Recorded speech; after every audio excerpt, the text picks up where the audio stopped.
Well, this is totally not Danzig, and you're listening to the Shred Shack.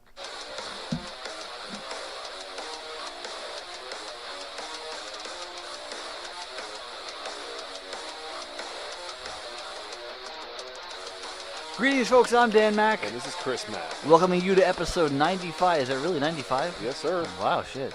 Of the Shred Shack podcast, your premier source of news and uninformed yet heavily biased opinions pertaining to all things heavy metal. Airing bi-weekly on iTunes, Mixcloud, Google Play, as well as on YouTube. All those things for now. I keep saying for now, but eventually there will be more. YouTube.com/The Shred Shack and YouTube.com/AdamantStemplum. Let's get started with some old business. Old business is old business, and new business is new business. I fucking had it ready. Yeah, you did. I was gonna say. I almost forgot, but I actually swiped in time. So. Yeah, buddy. All right. So we're gonna do our follow-up thing that we started last time. Mm-hmm. All right. So it appears that Vinny Paul's cause of death has been revealed. The 54-year-old Pantera and Hell Yeah drummer died of dilated cardiomyopathy and enlarged heart, pretty much, as well as severe coronary artery disease, a heart condition. Clark County Coroner John Fundenberg told TMZ he died of natural causes. Dilated cardiomyopathy results in is a chronic weakening of the heart muscle, typically the main pumping chamber or left ventricle. The ventricle stretches and thins, which means dilates, and can't pump blood as well as a healthy heart can. Isn't it the same thing that Andre the Giant died of?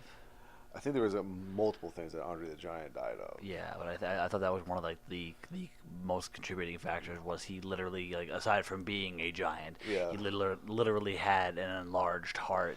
Well, that was I think it's because it everything. The thing he had gigantism. Yeah. And I think it included not just the size of his body, but also the size of his heart. Mm-hmm. So that is what Vinny Paul passed away from. Well, I mean, was that something that we knew about prior to? It doesn't seem to be. Because that's kind of big. I mean, a doctor's visit would tell you, hey, by the way, your heart's kind of, like, hey, remember the story of the Grinch? Yeah, remember the ending? Kind of like about that. 3 sizes too big. Yeah, it's kind of like that, but not in a positive way. Yeah, and you can kind of die. Yeah. I mean, this is kind of news to me.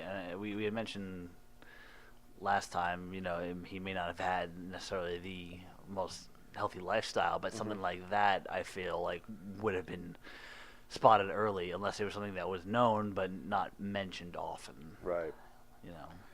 But all right. Next up, continuing on with our following of the As I Lay Dying's tour coming up. Within the Ruins and Kingdom of Giants have officially been announced as the support acts for the tour in the U.S. Okay. All right, and FYI, this is so we know, San Antonio's venue is called the Alamo Side Room. What the? But when you click on the link, on their touring page, it says Alamo Side Room. It just takes you to the page for the Alamo City Music Hall.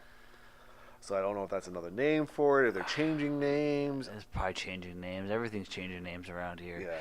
I just passed by the old Corova recently, and now it's the V Lounge, which sounds like a lesbian bar. Is it a vape lounge? People can vape in there? Poor choice of name for if it's a vape lounge. Yeah, well.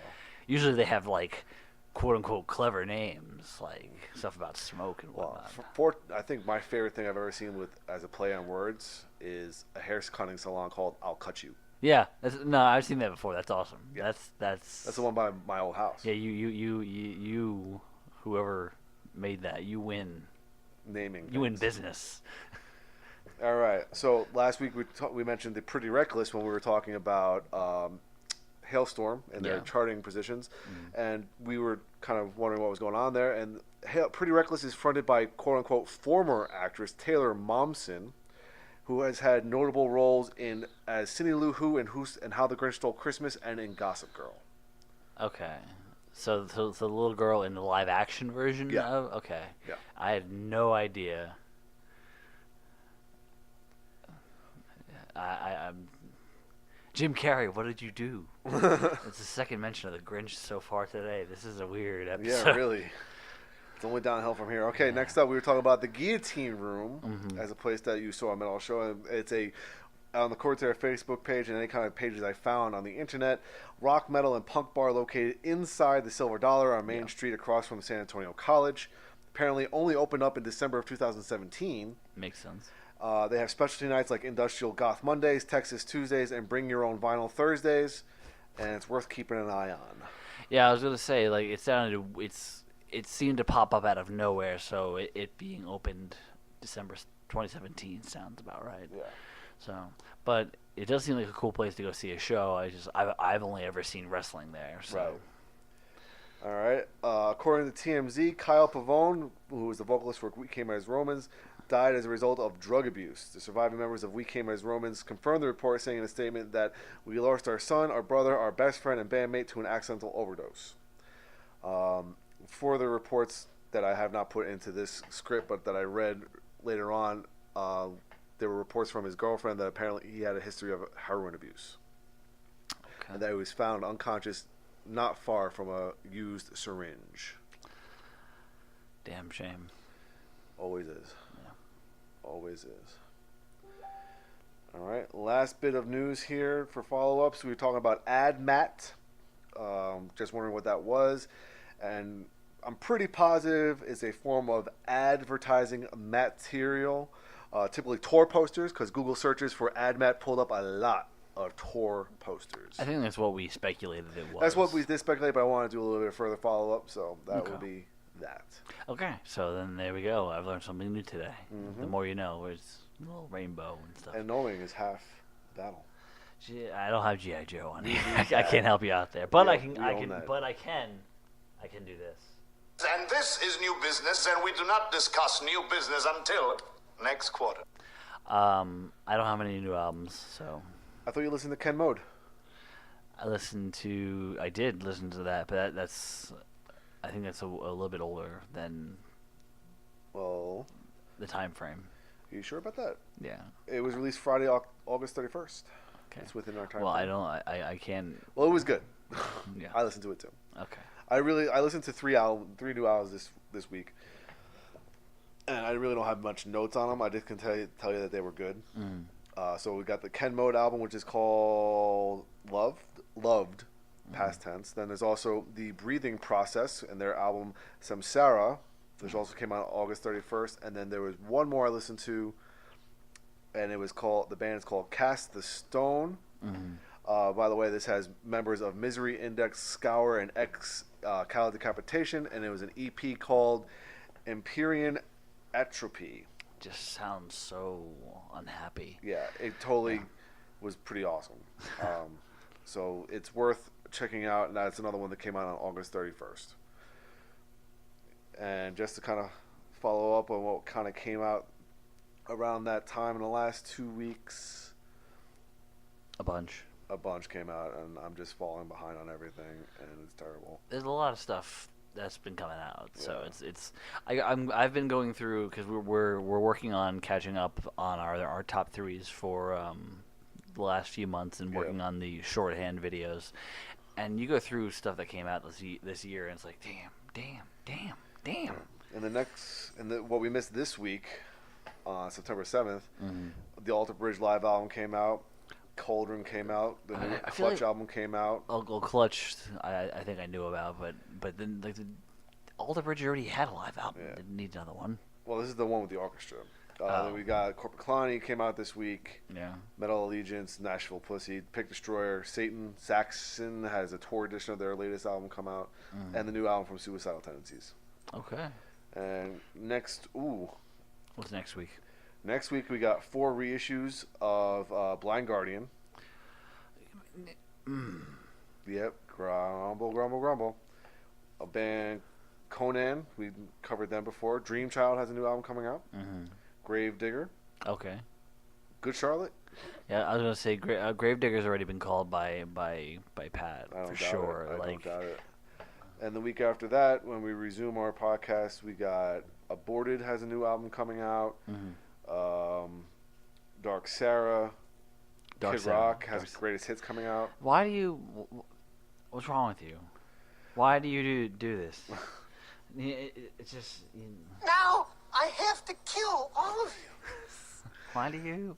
Slash featuring Miles Kennedy and the Conspirators have a new album coming out that week on September 21st. Wow, just Miles Kennedy's busy that week. The Three Tremors are coming out. That's the one with Ripper and 2 other singers. And Voivod have a new album coming out as well.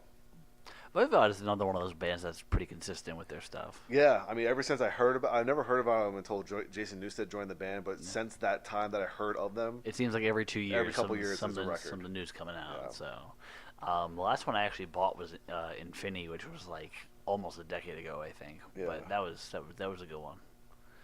Yeah, and we got that's about it for the next 2 weeks. So maybe we'll try and catch up on a couple things. Yeah. If I can get these top 3s out of the way, I can actually listen to new stuff. Yep. Although I'm still stuck on Ghost and. I know. I mean, when we get into the what we've been listening to as of late. So what have we been listening to as of late? Well, besides Ghost and. And the iPod on shuffle, nothing, right? Well, Ghost, Night Flight Orchestra, and Tesseract, the 3 albums you got me for my birthday. Yeah. Nightwish to go with our. 10-word review, which we do have to record, don't we? Yeah, that's what we're doing after this. And I've been going back a little bit to some old, I wouldn't say old, but like early 2000s stuff. Shadows Fall, Lamb of God, God Forbid, Killswitch Engage, just a lot of the new wave of American heavy metal. That Massachusetts metalcore kind of thing. Massachusetts / groove metal stuff. So just stuff that I can get into while I'm at the gym, because I started back at the gym recently and I feel so much better. Yeah. And I just wanted to get going again. Gotcha.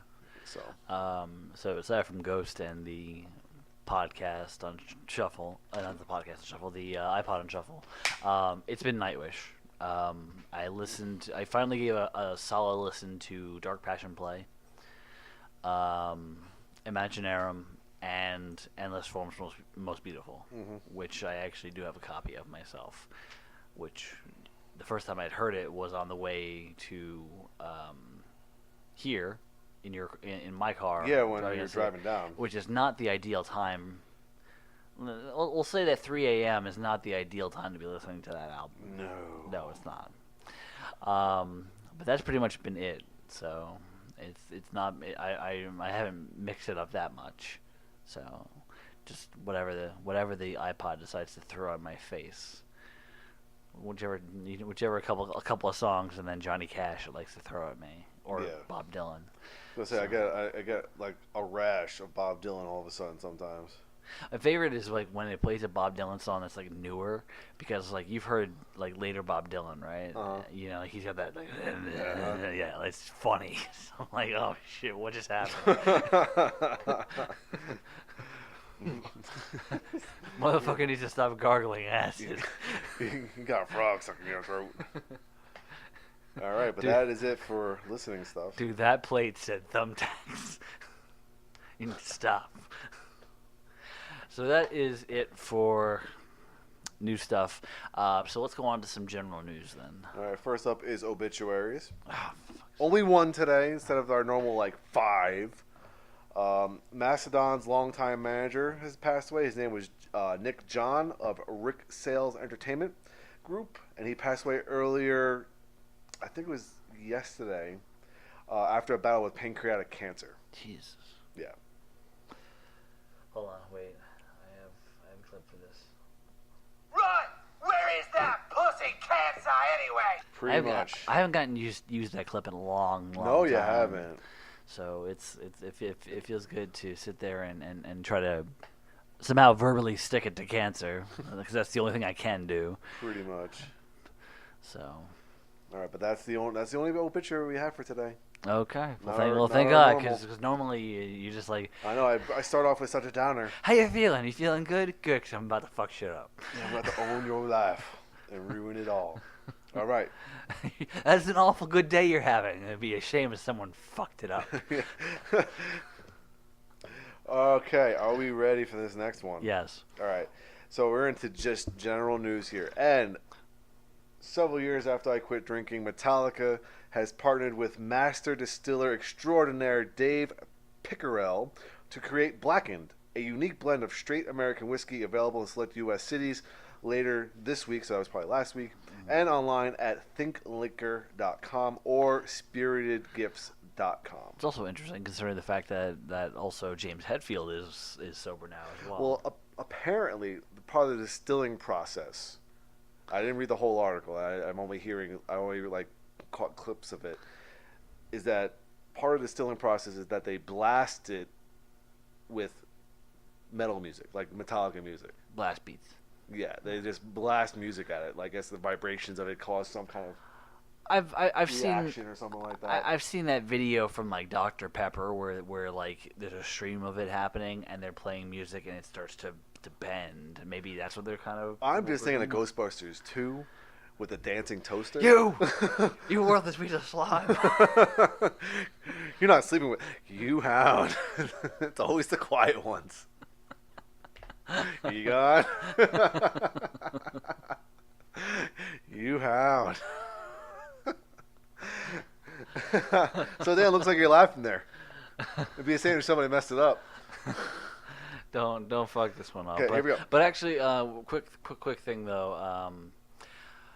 I know that there's a website out there considering we're talking about a metal band making a whiskey. There is a website out there that I'm pretty sure is a conglomeration of like any metal band that has some level of entrepreneurship, like alcohol.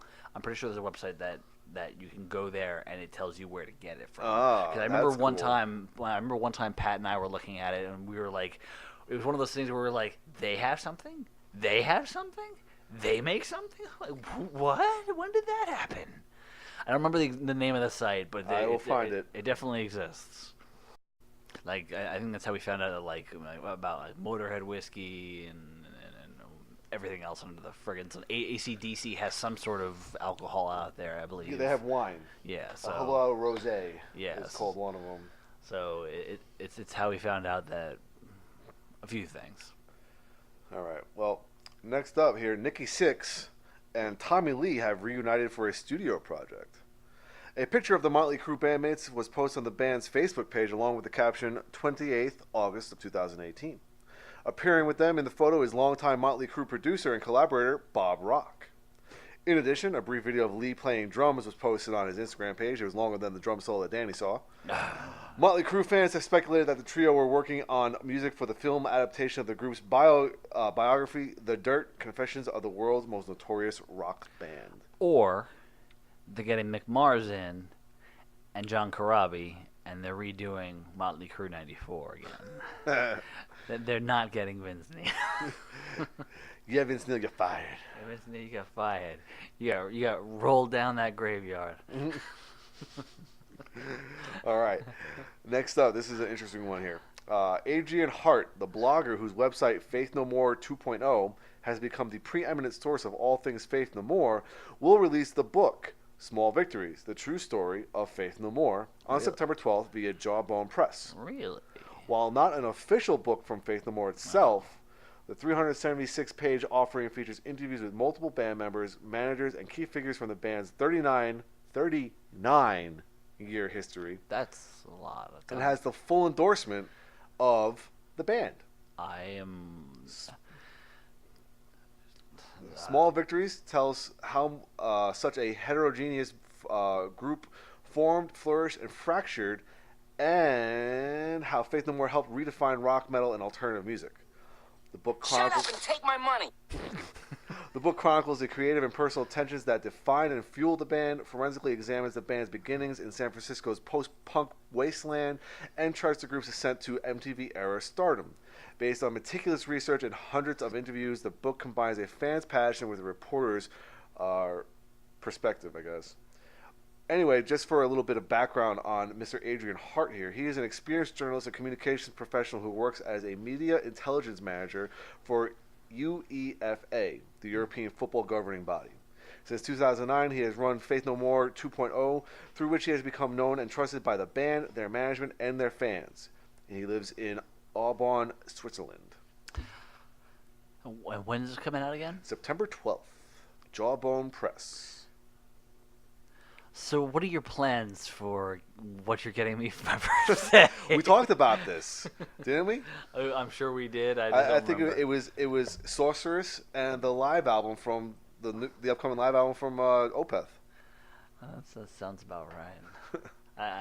I never recall, because it's like that episode of The Simpsons where it's the Frank Grimes episode. It's when Mr. Burns gets obsessed with one thing and then another thing immediately after, and it's like, I must meet this dog. I must meet this man.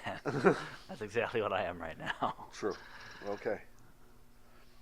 All right. AXS TV is showing A Whole Lot of Love. This is play on words here. To Led Zeppelin this September for their 50th anniversary. 50th. All right. Presenting a roster of classic concerts, insightful interviews, and acclaimed documentaries every Tuesday at 10 p.m. Eastern and 7 p.m. Pacific. The special event is headlined by a day-long Saturday Stack Led Zeppelin lineup on September 29th, starting at 1 p.m. Eastern Time at 10 a.m. Pacific Time. Do we need this? 50 years! Just so you know. Do we need this? We always need more Led Zeppelin. No. Get the lead out. No. Get the lead out. Boo! Please, boo harder. I like Led Zeppelin. I'm just tired of Led Zeppelin. BAB did you wrong. Just classic rock and classic people have done it wrong for me. Yeah. All right, well, just to move on for you, vocalist Caleb Johnson, who won the 13th season of the television singing competition series American Idol in 2014, will join the Eastern touring troupe of Trans-Siberian Orchestra on their annual winter tour this year, which kicks off November 14th in Green Bay, Wisconsin. As a contestant on Idol, Johnson earned praise for his renditions of 80s hard rock anthems by Whitesnake and Bon Jovi, in addition to covers of Rush, Aerosmith, and Journey. Okay, I'm okay with this. Just from that description alone, I don't know anything about this person, but No, neither do I. Just don't disappoint me. Yeah, well, if he won the show with singing songs like that, then he's got to be at least good.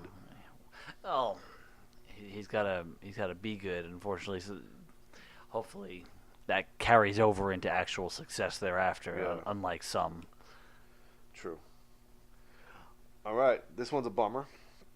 Colorado hardcore band Short Fuse 59 were involved in a tragic accident earlier last week, which claimed the life of one and left another in a coma. Others involved are said to have suffered minor injuries.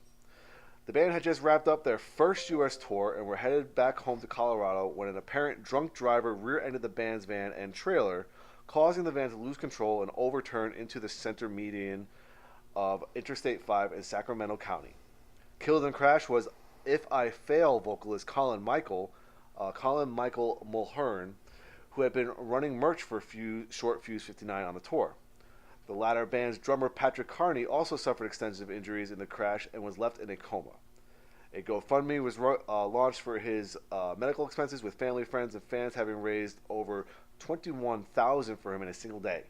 Wow. The unidentified woman who caused the crash was uninjured and arrested on suspicion of DUI with drugs and alcohol found in her vehicle. Isn't that usually how it goes? Yes. I assume that's going to be mentioned during crowdfunding? We will come in and bring that back. Okay.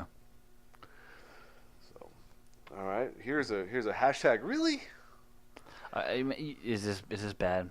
It's stupid. Flat out stupid. The Detroit Metro Times report that a Spring, Texas couple, John Guerrero, who is 48, and Virginia Yearn, 39, have been charged with second-degree child endangerment after having left their 11-year-old daughter at home for a day and a half to catch a Godflesh show in Detroit, Michigan. Authorities were said to have been made aware of the child's situation on Thursday, August 23rd, after her great-aunt alerted them that the child had been home alone. Yearn, for her part, alleged that she had asked her sister to check in on the child during their absence, though the child claims to have not been informed of the matter. There's just a lot wrong with that. Everything is wrong with this. I wouldn't even do that if it was for an Iron Maiden show. Right? I mean, that's stupid. I wouldn't even do that for an Arion show. Yeah, It just reading that, I was like, man, that sucks. I mean, These people are just dumb. I can't. Hold on. I think there's something here for that. I'm just surprised it wasn't Florida Man abandoned his child to go to a Godflesh show. You know what I mean? Seriously, I don't think I have my clip. God, I don't have my "Why is this the way it is? It shouldn't be" clip. Damn it. Where is that? You had that last week or last time? Did I? I thought so. We've used it since we started back up again. Oh, I probably put it under the wrong thing. That's why. Oh, I can't find it. But seriously, why is this the way it is? It shouldn't be. Yeah. That's.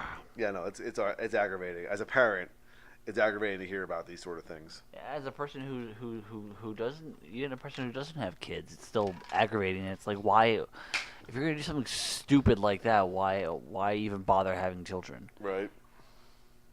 Yeah. Just What? No. Thank you, Mark Wahlberg. You've helped out significantly. Said no one ever.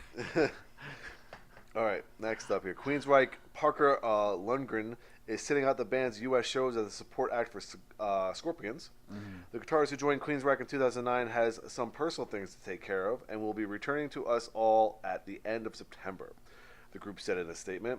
Filling in for Parker for the Scorpions dates is Mike Stone, who joined Queensryche for the 2003 album Tribe and stayed with the band for 6 years. He was eventually replaced by Lundgren, a former member of original Queensryche singer Jeff Tate's solo group, who was also briefly married to Jeff's stepdaughter Miranda. Man, that just sounds so complicated. It's just so complicated. Queensryche's tour with the Scorpions kicked off on August 31st in Lake Tahoe, Nevada, and will conclude on September 4th in Tampa, Florida. I think I knew a lot of that. Like, I knew that the guitar player was married to Jeff Tate's daughter and all that kind of stuff. And it's just Now you fucked up. Now you fucked up. Now you fucked up. You have fucked up now. It's just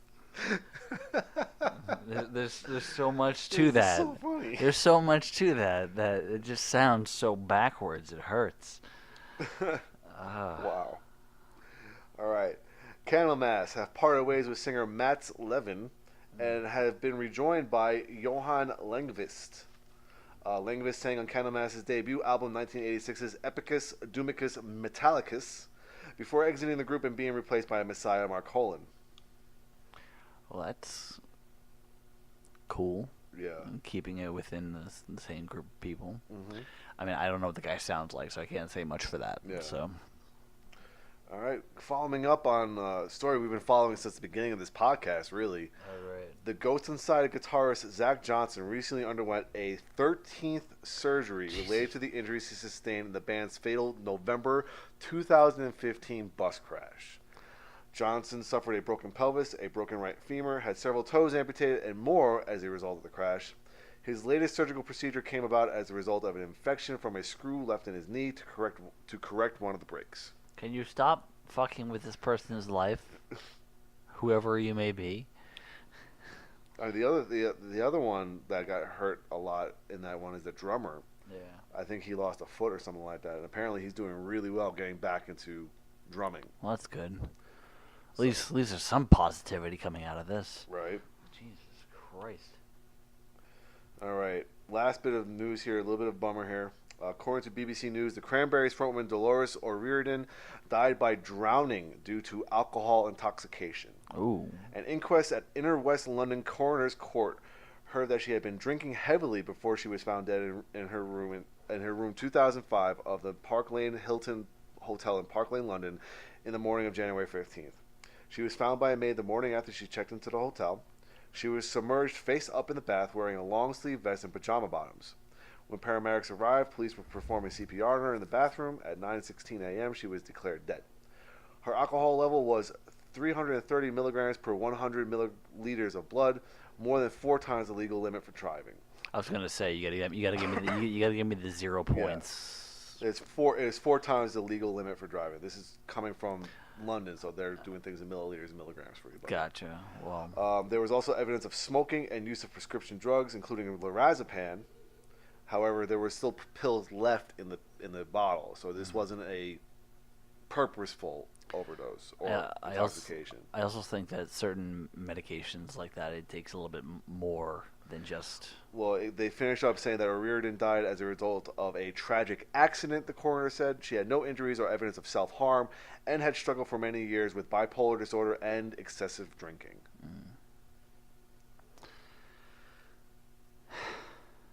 You know, you really come and bring down my Sundays.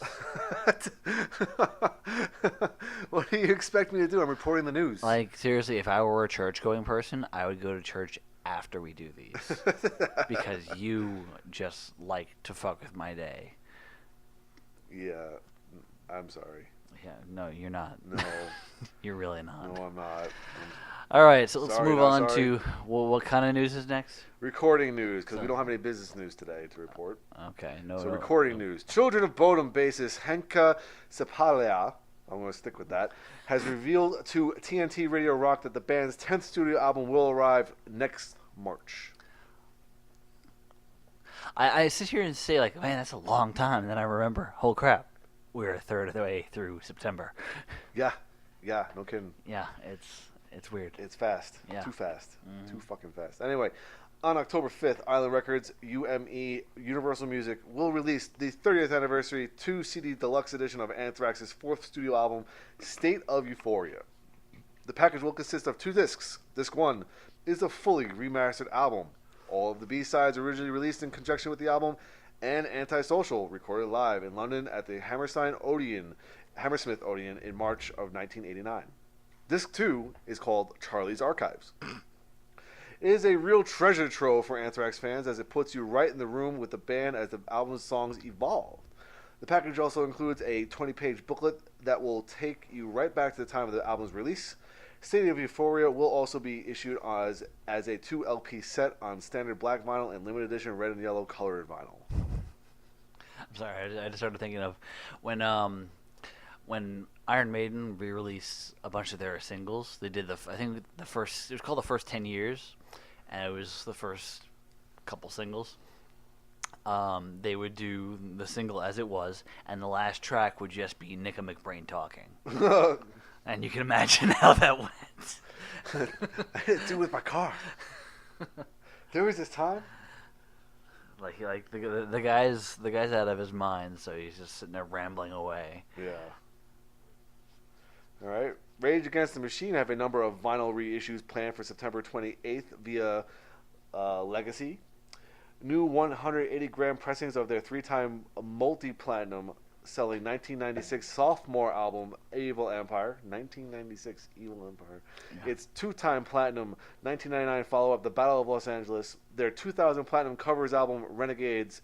And their gold 2003 live release live at the Grand Olympic Auditorium are all set for release that date. Yes, that's right. Every album is getting re-released on vinyl. And those of you who are waiting for some sort of reunion, guess what? You get nothing. You lose. Good day, sir. Stop. Just stop. Yes. Thank you, Gene Wilder. Gene Wilder. Everybody. You have helped us out.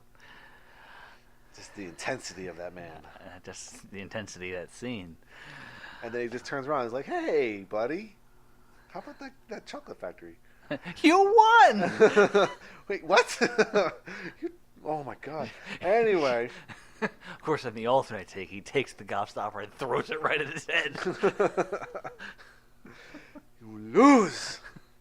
You get nothing. Whack! Good day, sir. Opeth will release will be releasing a limited edition 10-inch vinyl for a live performance of their track Ghost of Perdition on October 19th through Motor Bolgit Records, Nuclear Blast Entertainment.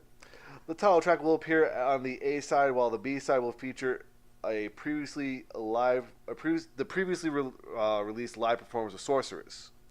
Both performances were captured during the band's May 11, 2017 show at the Red Rocks Amphitheater, Denver, Colorado.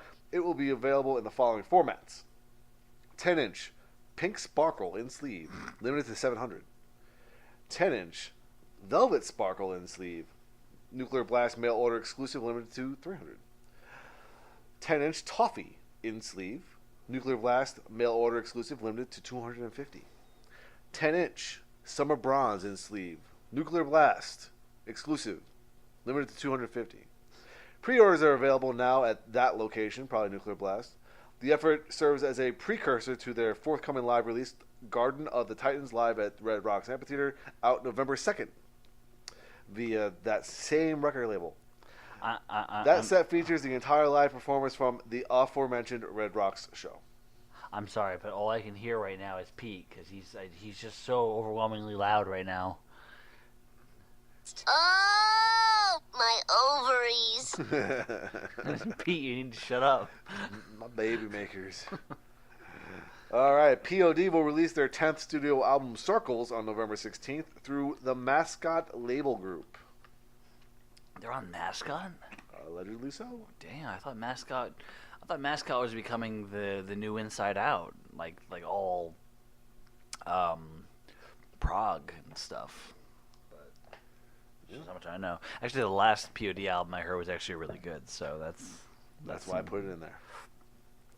In May of 2018, Annika van Giersbergen performed 2 career-spanning concerts with orchestral arrangements together with Residente Orkest de Haag. Now those special concerts will be available for all to hear when they are released as Symphonized, an 11-track live album due out on November 16th.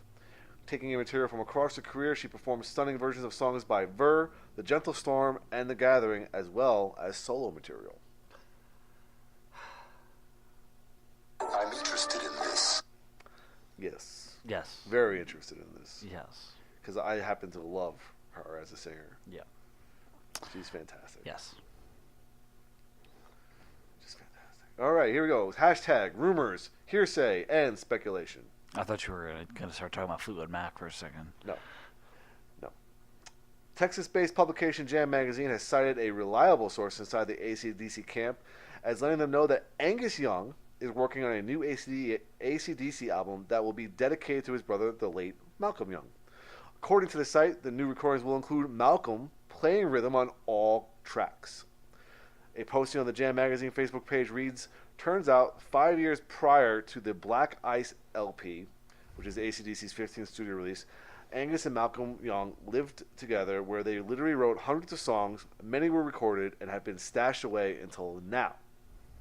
Angus has decided to select the best tracks from those recordings that Malcolm played on and is now back in the studio recording and mixing them with fellow bandmates Phil Rudd, Cliff Williams, and yes, Brian Johnson on vocals."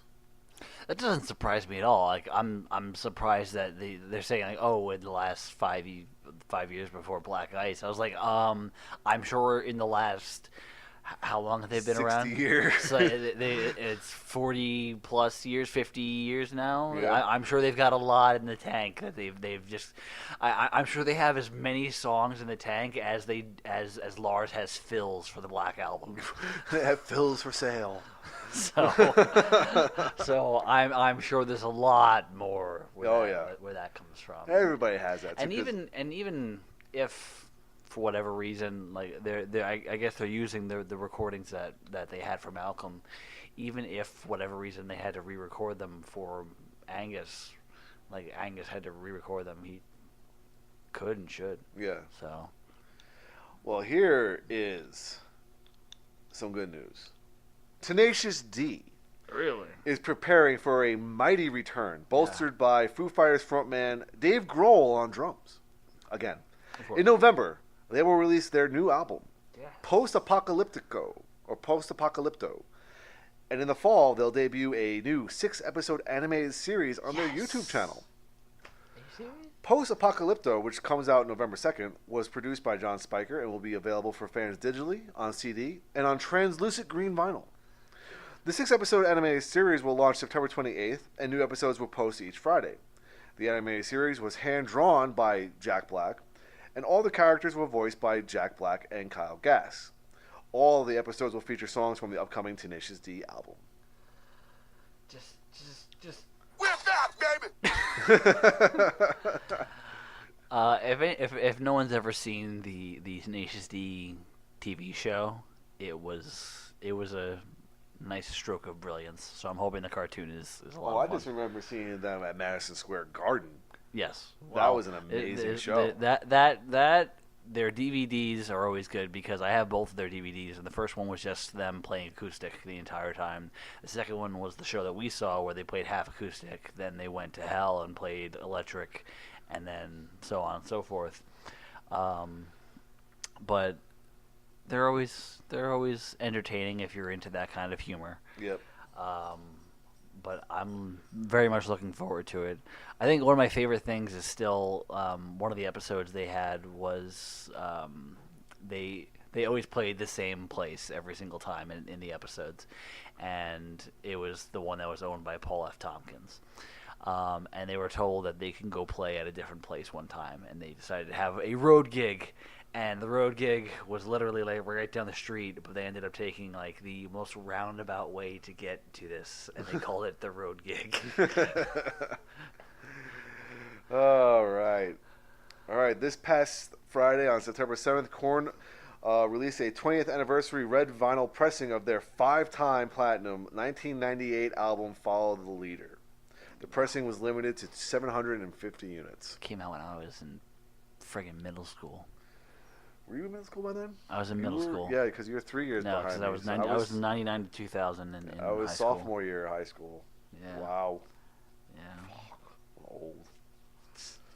All right, well, hashtag, well, you're a nerd. Well, you're a nerd. The first half of the Ocean separately released Phanerozoic. I don't even have my phone, so I can't help you. Phanerozoic double album will hit stores on November 2nd through Metal Blade. It will be titled Phanerozoic 1 with colons, the Paleozoic. At least that one's easy. With its other half planned to land in 2020. The band tracked the drums for the effort with producer Julian Fellman at Sugar Rose's own Sumlang Studios in Iceland, with the rest of the sessions taking place under the band's Robin Staps in Berlin, Germany. Jens Bogren, who has of course worked with Catatonia and Opeth, was brought on to mix the effort, which in addition to a guest brass section, cellist, pianist, and more, also sports a guest appearance from Catatonia vocalist Jonas Renkis on the track. Well, you're a nerd! Yeah. As for the heady concept of the album itself, it refers to the Phanerozoic Eon, a 541 million year period that leads to the present state of Earth's evolution, while also focusing in on Nietzsche's concept that everything happens over and over again an infinite amount of times throughout infinite time and space.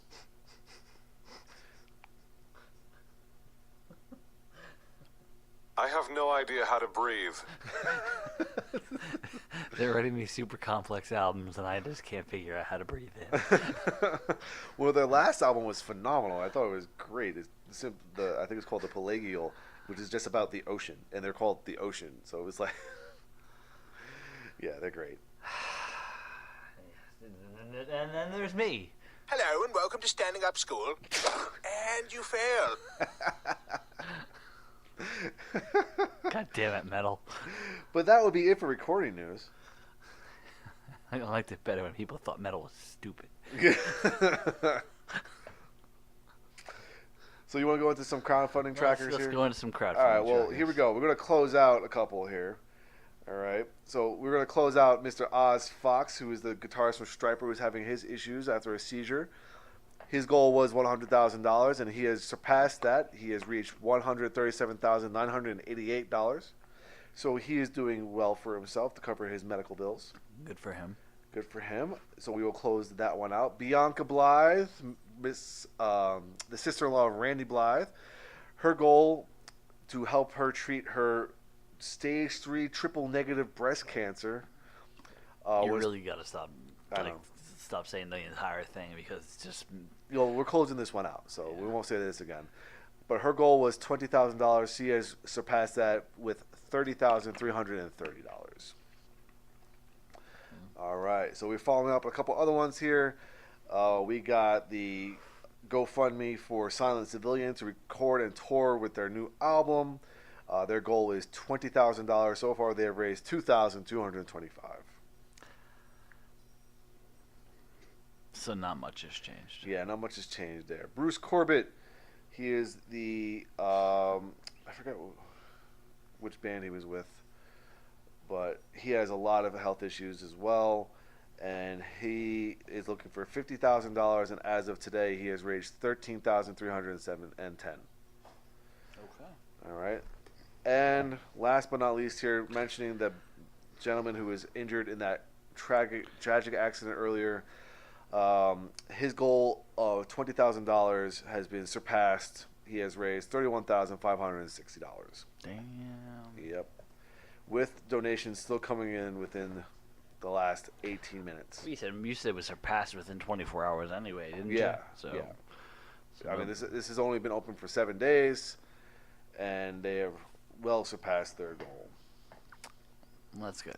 Yes, sir. So some good news right here in the middle. So now we go on to concert news, which do not let me down. All right, well, let's start up and warm up with some festivals here. The initial lineup for the Annihilation Festival has been revealed. That event will be held at the Civic Music Hall in Toledo, Ohio, on November 16th and 17th, and thus far will run as follows. Friday, November 16th is Whitechapel, Chelsea Grin, Oceano, Slaughter to Prevail, and Settle the Sky. Saturday, November 17th will be the Black Dahlia Murder, Born of Osiris, Negative Approach, Battlecross, and Loser. Further acts for both dates are pending. There's a band named Loser? Yes. It's a Becca cover band. I'm kidding. I was gonna say it's Arian's side band playing one song. Just different versions of it, different singers. They're just different variations of it. Yeah. All right, last bit of festival news here. Demons and Wizards will headline next year's edition of the Prague Power USA Festival, set to take place in September of 2019 in Atlanta, Georgia.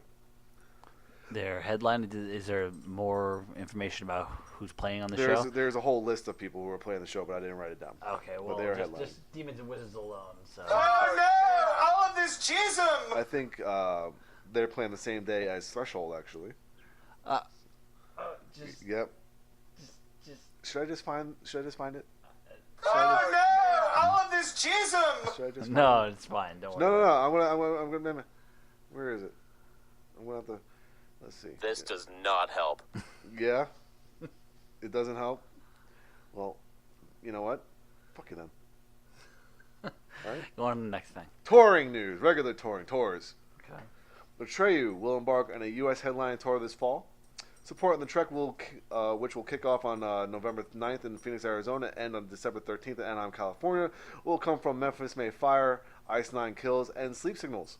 There is a San Antonio date here at the Aztec on November 12th. Ice Nine Kills is a familiar name. I've covered them before. Yeah, at the beginning of this podcast, I believe. Yeah. All right, Mastodon have canceled their previously announced tour with Dinosaur Jr. The dates were scrapped due to a critical situation of a member of the Mastodon family, which we just covered. Their manager had passed away.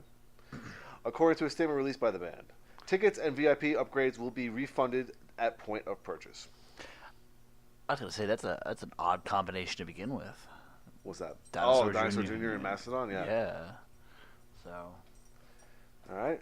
Unearth have announced a headlining North American tour with Fit for an Autopsy that will commence in early November. The Agony Scene and Traders will also join them on the track. There is a San Antonio date here, November 13th, at the Alamo City Music Hall. Word. After a successful North American tour earlier this year in support of Hammerfall, Flotsam and Jetsam will return to the road next spring for the Tour of Chaos 2019.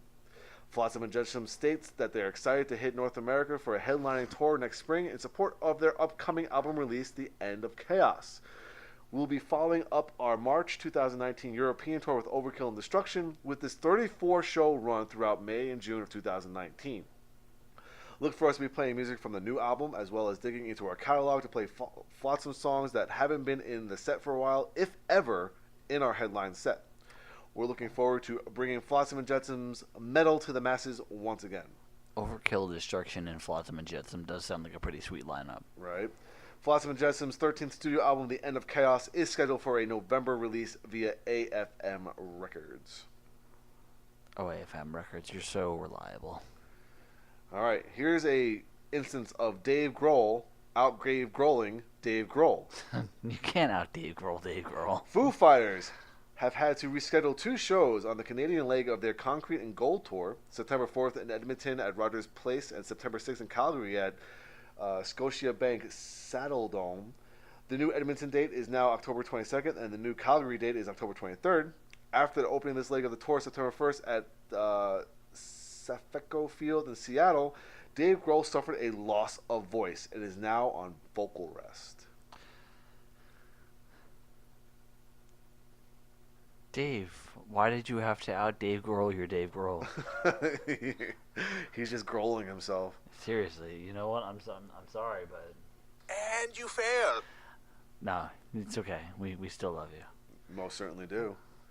All right, last bit of touring news here. Ozzy Osbourne will embark on the next European tour of the No More Tours 2 in early 2019. The touring. Special guests on the trek will be none other than Judas Priest. What? Ozzy and Judas Priest touring. I was going to play this for Ozzy. Everybody do the flop. But that one, I mean, just... What? Yeah, European tour. Sorry, buddy. Oh, but still, like it's hard to believe. I'm going to punch your face in the face. It's not coming here. Well, you know, the No More Tours 2 has been lasting for a while already, so there might be, like, you know, another leg of the North American tour. And if not, then... You're dead! Thanks, Ozzy. You've been on point with the whole clip thing today. I'm getting ready because Getting episode fired 100. up. Getting ready for episode 100. That's still going to be a thing. Episode 100. I'm doing it all clips. Sweet. Gotta get Pete back for that one. Yeah.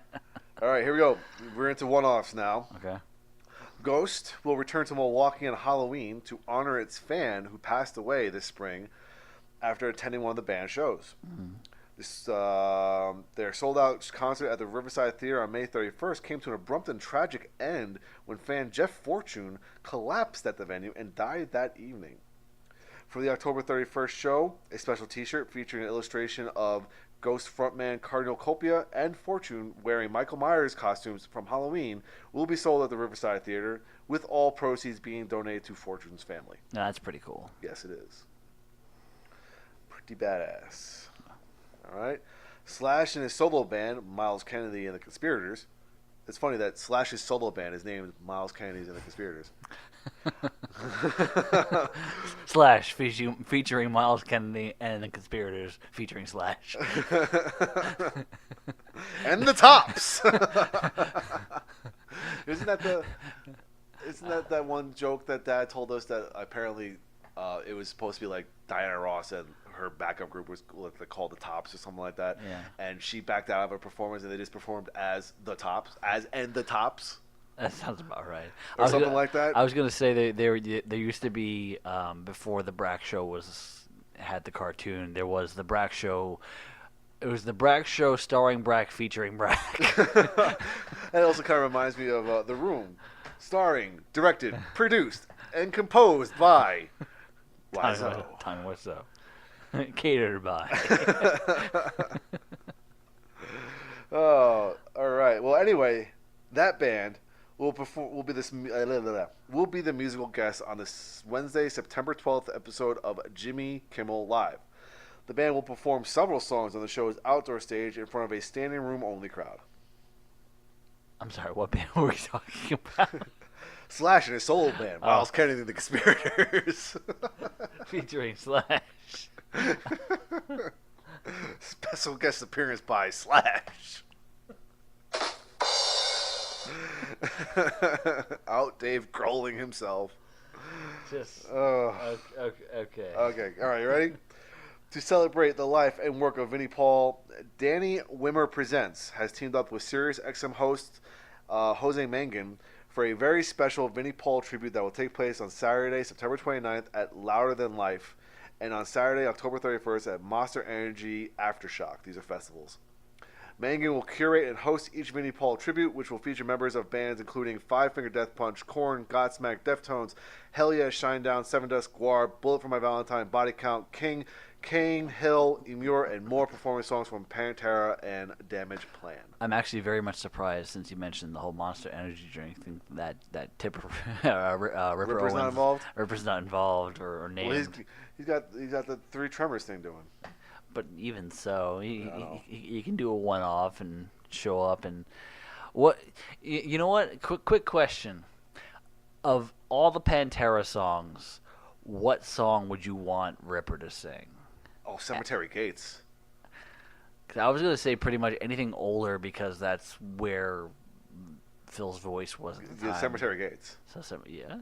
Just that high pitched wail that Phil can get nowhere near anymore. I was gonna say Cowboys from Hell. So. I think Phil can still do Cowboys from Hell. It's just that the Gates at the end of Cemetery Gates, Ripper. Well, yeah. I mean, that's what I want. That's for me. That's just one part. I feel like for more of an entire song. Actually, and everything else about it, I think he can do really well. Yeah. Cemetery Gates. If Ripper was to sing a song, it would be Cemetery Gates, for me. Make it happen, folks. We said it. Shred check. For reals. 2018. Patent pending.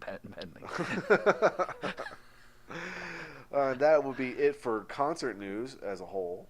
Thing. All right. Okay. Heavy metal on the charts? Well, I didn't write this one down, but in between our podcast, I decided to take a look at the top 200. And in that week that we missed of our podcast, there was a certain album by a certain band that came out and debuted at number 21. And that was? Ninja Sex Party. Yeah, that I knew about. I mentioned it to you guys in Facebook, Messenger. That was definitely exciting, and that a lot of that definitely has to do with online streaming. Oh, most certainly. I mean, I know a lot of people buy the records, they buy digitally or physically, but a lot of that definitely has to do with streaming the songs individually. And I do have to say that, unfortunately, it is not on the charts at all this week. It is one and done, my friends. One and done. I mean, if I made an album and it was number 21 on the charts like first week and then just disappeared, I don't care. I was number 21. I beat you once. Compare if you're that high with what's on the charts, you did good. Yeah, you did good for the week. I beat you once. That's all I need to do. Retire undefeated. All right. Top 200 here. Again, I just kind of try to keep to just regular albums or anything that was relatively newer released. Mm-hmm. Of course, Alice in Chains' Rainier Fog debuts at number 12. Nice. The Amity Affliction, their new album Misery, debuts at number 70. Okay. Five Finger Death Punch, their greatest hits, Decade of Destruction, is at 126 from 132. What's that, Pete? Quick, shoot me in the face! Well, not far down from that is Five Finger Death Punch, their new album, And Justice for None. What's that, Pete? I can't hear you. Quick, shoot me in the face! It's holding steady at 130. The Black Album is at 134 from 127. No, Pete, what are you doing? Hold on. Why are you standing there? Damn it, I can't put my foot there. Oh, careful, honey. He has a knife. What? No, I don't. All right, Back in Black is at 138 from 137. Appetite for Destruction is at 143 from 129. Of course. And Hybrid Theory is at 159 from 173. That is the top 200 charts. Are you ready for the top 25 hard rock albums? All right, listen up here. Number 25, Disturbed, Immortalized, making a comeback. Quick, shoot me in the face! Okay, number 24, Re-Entry, Experience Hendrix, The Best of Jimi Hendrix by Jimi Hendrix. Okay. Number 23, 1X by 3 Days Grace. The fuck? Number 22, Attention Attention by Shinedown. Number 21, When Legends Rise by Godsmack. Number 20, All the Right Reasons by Nickelback. I'm still really surprised that album's up there. Number 19, Aerosmith's Greatest Hits. Well, Number 18, Disobey by Bad Wolves. Number 17 is a new album, 10 or X, from Nonpoint. okay, everyone, all of you, need to stop numbering your albums like that. Stop. Zeppelin did it first and better. No, just everyone needs to stop. Are you done? Are you done? No, because Stop. Because the next album that Number 16, Meteora by Linkin Park. Number 15, Greatest Hits, Def Leppard. Number 14, Greatest Hits, Three Doors Down. Number 13, From the Fires by Greta Van Fleet. By the way, I just realized, and I just come to the conclusion, I didn't come to the conclusion, I just realized that this is not even their first album. This is an EP. They haven't made a first album yet. Their debut album is still pending. So this is all This is all hype on an EP. Like they're talking about this band as if they're the next Led Zeppelin. Next up, number 12 is Greatest Hits, Foo Fighters. Number 11, Greatest Hits, Bon Jovi. Number 10, Hybrid Theory, Linkin Park. Number 9, Appetite for Destruction, that band. Number 8, Back in Black. Number 7, Black Album. Number 6, And Justice for None, Five Finger Death Punch. Number 5, A Decade of Destruction, Five Finger Death Punch. Number 4, Mothership by Led Zeppelin. Number 3, Misery by the Amity Affliction. Again, that is a new album debuting at number 3, Hard Rock Charts. Number 2, Greatest Hits, Queen. Number 1, Rainier Fog, Alice in Chains. Oh, okay, I was about to say, I was going to be like, It was my birthright, you bitches. I was about to say, I was like, don't you tell me who knocked out Queen. Come on, it's a new album. You know Queen will be back on track next week. Now, question. Since we had said that number 21 last week was Ninja Sex Party. Ninja Sex Party, were they? I did not check if they were on the Hard Rock. I don't charts. think they're on the Hard Rock chart. They're probably on a comedy chart. Is there a comedy chart? I thought there was a comedy There chart. might be a comedy chart. You know what? I can check. Let me check. A comedy For spoken last word week. chart. Let me see if I can check last week. Because last week, number 1 on the Hard Rock charts was Queen. Yeah, which woo, Queen. But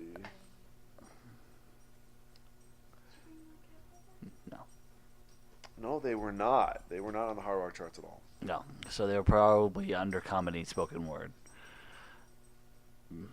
because that is its own genre, I believe, according to Billboard. She does that. She's kind of a goof.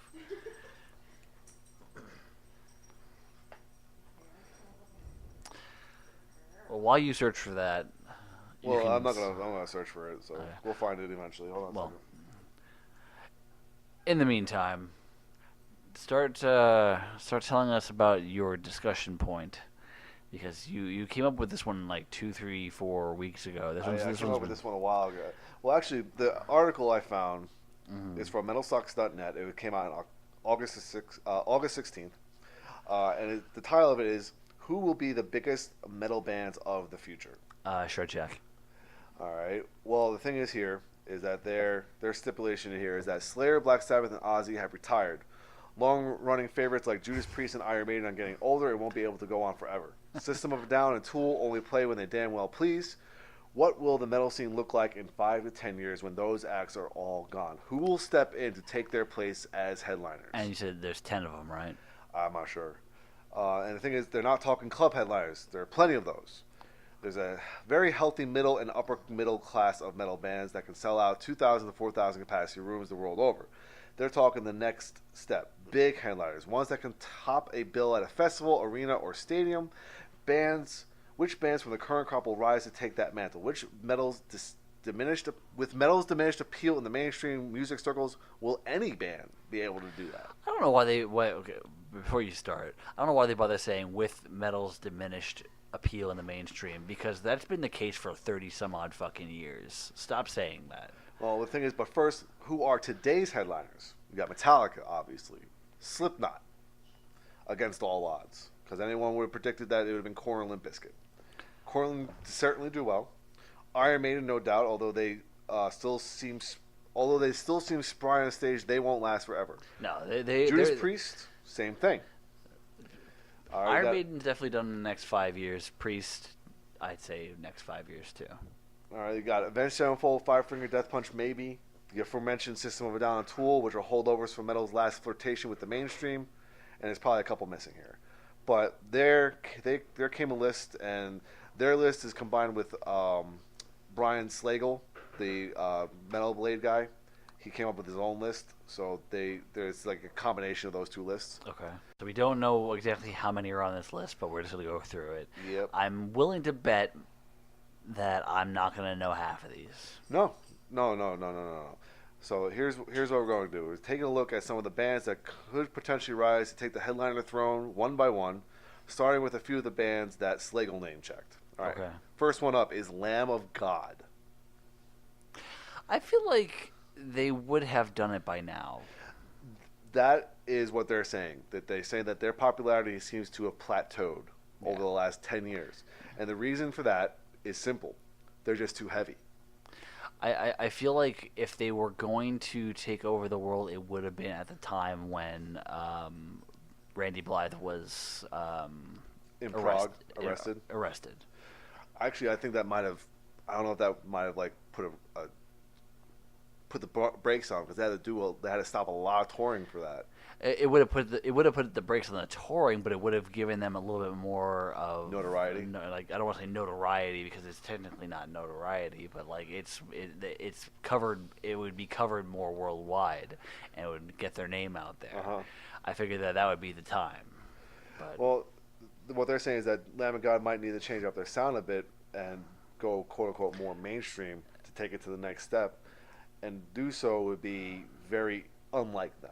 But I was going to say, technically, haven't they done that already? From when they were Burn the Priest to when they became Lamb of God and did Ashes of the Wake and all that, didn't they change up their sound a little bit? Not really. They're still excruciatingly heavy. There's no let up with them. Even though Randy Blythe has like quote unquote sung on a handful of tracks, maybe 2 tracks in the later albums, they're still incredibly heavy. And Randy Blythe, he's not a singer. I mean, I always compare their album Sacrament to be their vocal display of power, because it was polished, the songs were tight, they were more radio friendly. Their single Redneck sounded like something that could have been on vocal display of power, but still, even that song, because he never breaks his guttural vocals. But you can understand what he says, but it's just not sung.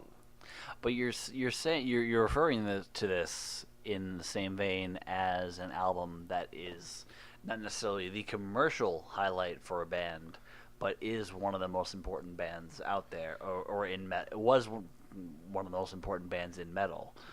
So why can't they, as they are, be? Well, the thing is, I just don't think that their songs were as approachable as Pantera songs, especially not in the time right now, because at the time that Pantera became popular, you're just coming out of the grunge era, or you're coming into the grunge era, coming out of hair metal. You want something a little bit harder than hair metal. You want something that's not as simple as grunge, but you want something that's still like catchy almost.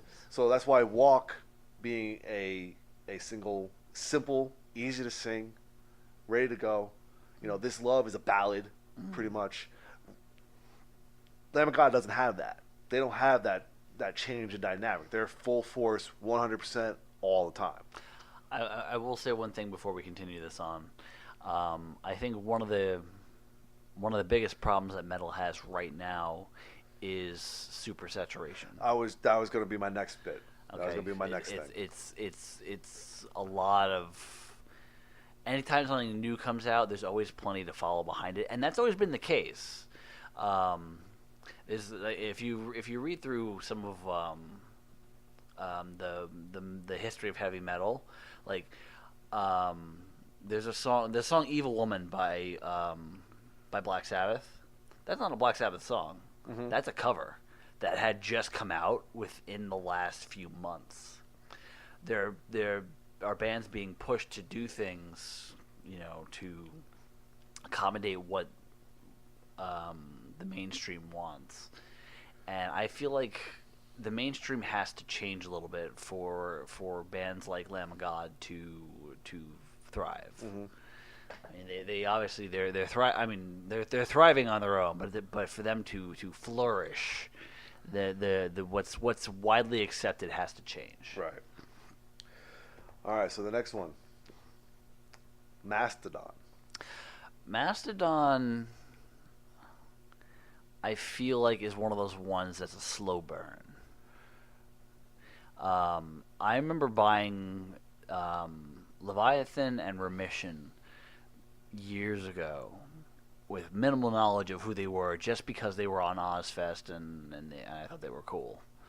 But they've become much more of a monster that is not selling out arenas, but they are getting close to that level of reverence. So, well, I think the points that the person who wrote this article makes are very valid. Is that he's basing it on their live show. mm-hmm. They're a good live band, but they're not a great live band. The members mostly just stand and play. There's not a ton of production, and it's no secret to anyone that the vocals are a weak spot live. Mm. Mastodon has some crossover appeal, which we've talked about plenty of times, and plenty of catchy songs, but he feels that if they were going to up the ante, it would have happened already. Yeah. And I feel the same way, because they've changed their sound pretty much to kind of stray away from the Leviathan Remission prog side of things, and they've gone for a little bit more radio-friendly tracks. Mm-hmm. Their songs are a little bit shorter, they're a little bit catchier, a little less technical while still being technical at the same time, and they can grab certain niches of mainstream popularity, but I just don't think they have what it takes to grab it by the balls and be that headliner. Now, if they were to up their game live, do you think they could? I think it's a possibility. Okay. I think it's a possibility because they have great songs. They have a pretty good underground following. Mm. They're pretty prevalent in the they're in the Game of Thrones fandom because they've been in a couple episodes. Mm. They've done music for Game of Thrones. Game of Thrones does a mixtape every year right before a new season starts. Mastodon has done a couple of those. Mm. They've also done some things with Adult Swim. So there's another group of people that they are trying to attract. But they just don't have the massive draw of, say like a Metallica or something like that. Now, I got another question for you. Now, a buddy of mine is a Mastodon fan, but he feels that they have kind of fallen off in the last few years, possibly since Blood Mountain. Would you agree? What are your thoughts? I would agree that if you're a fan of what they've done, Blood Mountain and before, then they have. Mm-hmm. Some people call it selling out because they're trying to write a radio. It sounds like they're trying to write a radio hit. Mm-hmm. They're writing shorter songs, catchier songs. They're kind of. It's almost like they're approaching it as if the way Metallica approached the Black Album. Mm-hmm. They want to simplify things. They want things to be a little punchier, a little bit more, quick, and more pleasing, I guess, to the ear. Instead of Leviathan, which is a relentless record from beginning to end, mm-hmm. and incredibly technical. Gotcha. Okay. The next band that they mentioned here is Killswitch Engage. I feel like they technically are already there. I think they're in that realm that they're talking about of like the 4,000 seater and probably maybe up to 6. Yeah. But I don't think if you were to put Killswitch Engage as a headliner for a show and try to sell out the AT&T Center, you're not going to do it. No, absolutely not. This is what we're talking about, though. You're talking about selling out places like the AT&T. We're talking about who is the band like Metallica who can come into a town and sell it every time they go. Okay. Sell out the AT&T Center. Headline a huge festival with 100,000 people. Who is that band? Okay. That's why we mentioned in the same breath Metallica, Iron Maiden, Judas Priest. Anywhere those bands go, they're selling out. See, part of the problem that bands like that have is time. They have the longevity. They've been around for 30 years. They have time and timing on their side. So, like Iron Maiden, Judas Priest came out at the right time. Metallica did what they did at the right time. The bands nowadays, again, with the matter of super saturation, you're kind of lost in the shuffle. It's kind of hard to kind of separate the wheat from the chaff. Well, here's the thing what they're saying. Killswitch Engage have been coasting on the same Adam D riff for a decade now, and while it's a great fucking riff, bands that don't evolve musically typically don't reach the next level. They took a shot with End of Heartache and My Curse, and it seemed to work pretty well, but the success of those singles was the ceiling for them popularity-wise. On the other side, much like Lamb of God, they're just simply too heavy to bring in the casual rock fans that they need to achieve greater success. Mm-hmm. They'll have a career for as long as they want, no question about that. But he doesn't see them headlining arenas in the future. Small festival headliners for sure, though, but much like Mastodon and Lamb of God, they're just that's where they're stuck. Glass ceiling. Glass ceiling. Okay. All right. Amon Amarth. No. I can never see them being headliners for something as big as an arena. I feel like in metal they're kind of a niche band. I have to say the same thing. So I have to say the same thing. Plus they're too heavy. He growls all the time. Yeah. The thing that would push them over the edge and get more people to go to their shows is if their shows, already elaborate as they are, were to become even more elaborate. I think that's the thing. You see, what they say, people love boats and Vikings and guys with giant beards singing about them and windmilling, and they're willing to overlook the fact that the dude is growling because Vikings. The riffs are catchy enough that anyone really put off by death metal vocals can find something to latch onto. I mean, it's an outside shot because Amon Amarth are pretty fucking heavy, all things considered, by mainstream standards, but they definitely can envision a scenario in which they bring a massive-sized show to arenas throughout the world in, say, 10 years. Yeah. The other thing I see a problem with some of the bands that they're mentioning here is that some of these bands are already old. Mm-hmm. I mean, Metallica has been a headlining act since they were in their 20s. Mm-hmm. We're talking about bands who are already in their 40s, approaching 50s. Mm-hmm. Lamb of God, they're all in their 40s. Mastodon, 40s, I think. Yeah. Amon Amarth, they're not spring chickens either. Yeah. I mean, we're talking about the future of heavy metal, but there's we haven't mentioned one young artist yet. But again, that comes to a matter of time and timing. So they were doing the right thing at the right time. So, and it's hard nowadays to do that.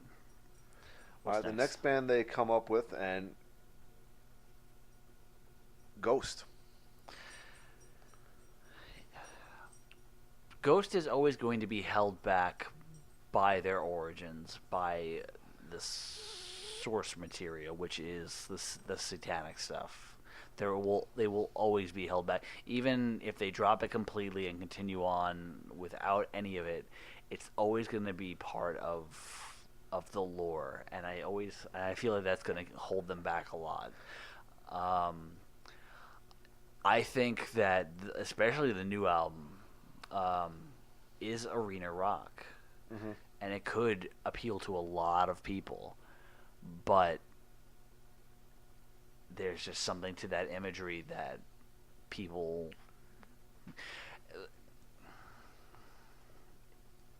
take away the Satanism and you've got a shot. I think so. Well, here's what they're saying. The bands are going to test the waters this coming winter with 2 arena headlining shows in New York and LA. Mm-hmm. Those will serve as a barometer for the future, and if those shows' results are applicable in other markets. What he says is that they've got the songs, the stage show, the mystique, and the gimmick. Yeah. All very much, the band is very much still on the rise, and they have the crossover potential to make the jump. Yeah. They're again, having seen them live and everything, like their stage setup is amazing.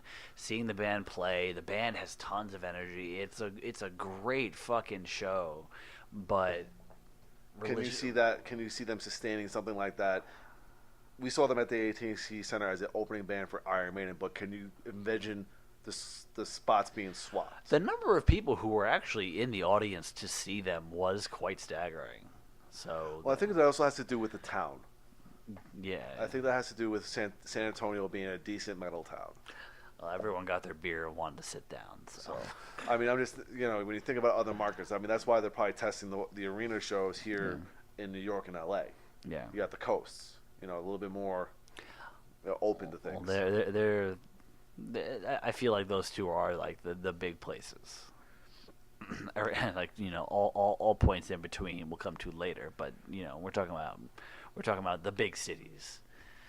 Right. But I feel like of what we mentioned so far, they are the ones who could possibly do it.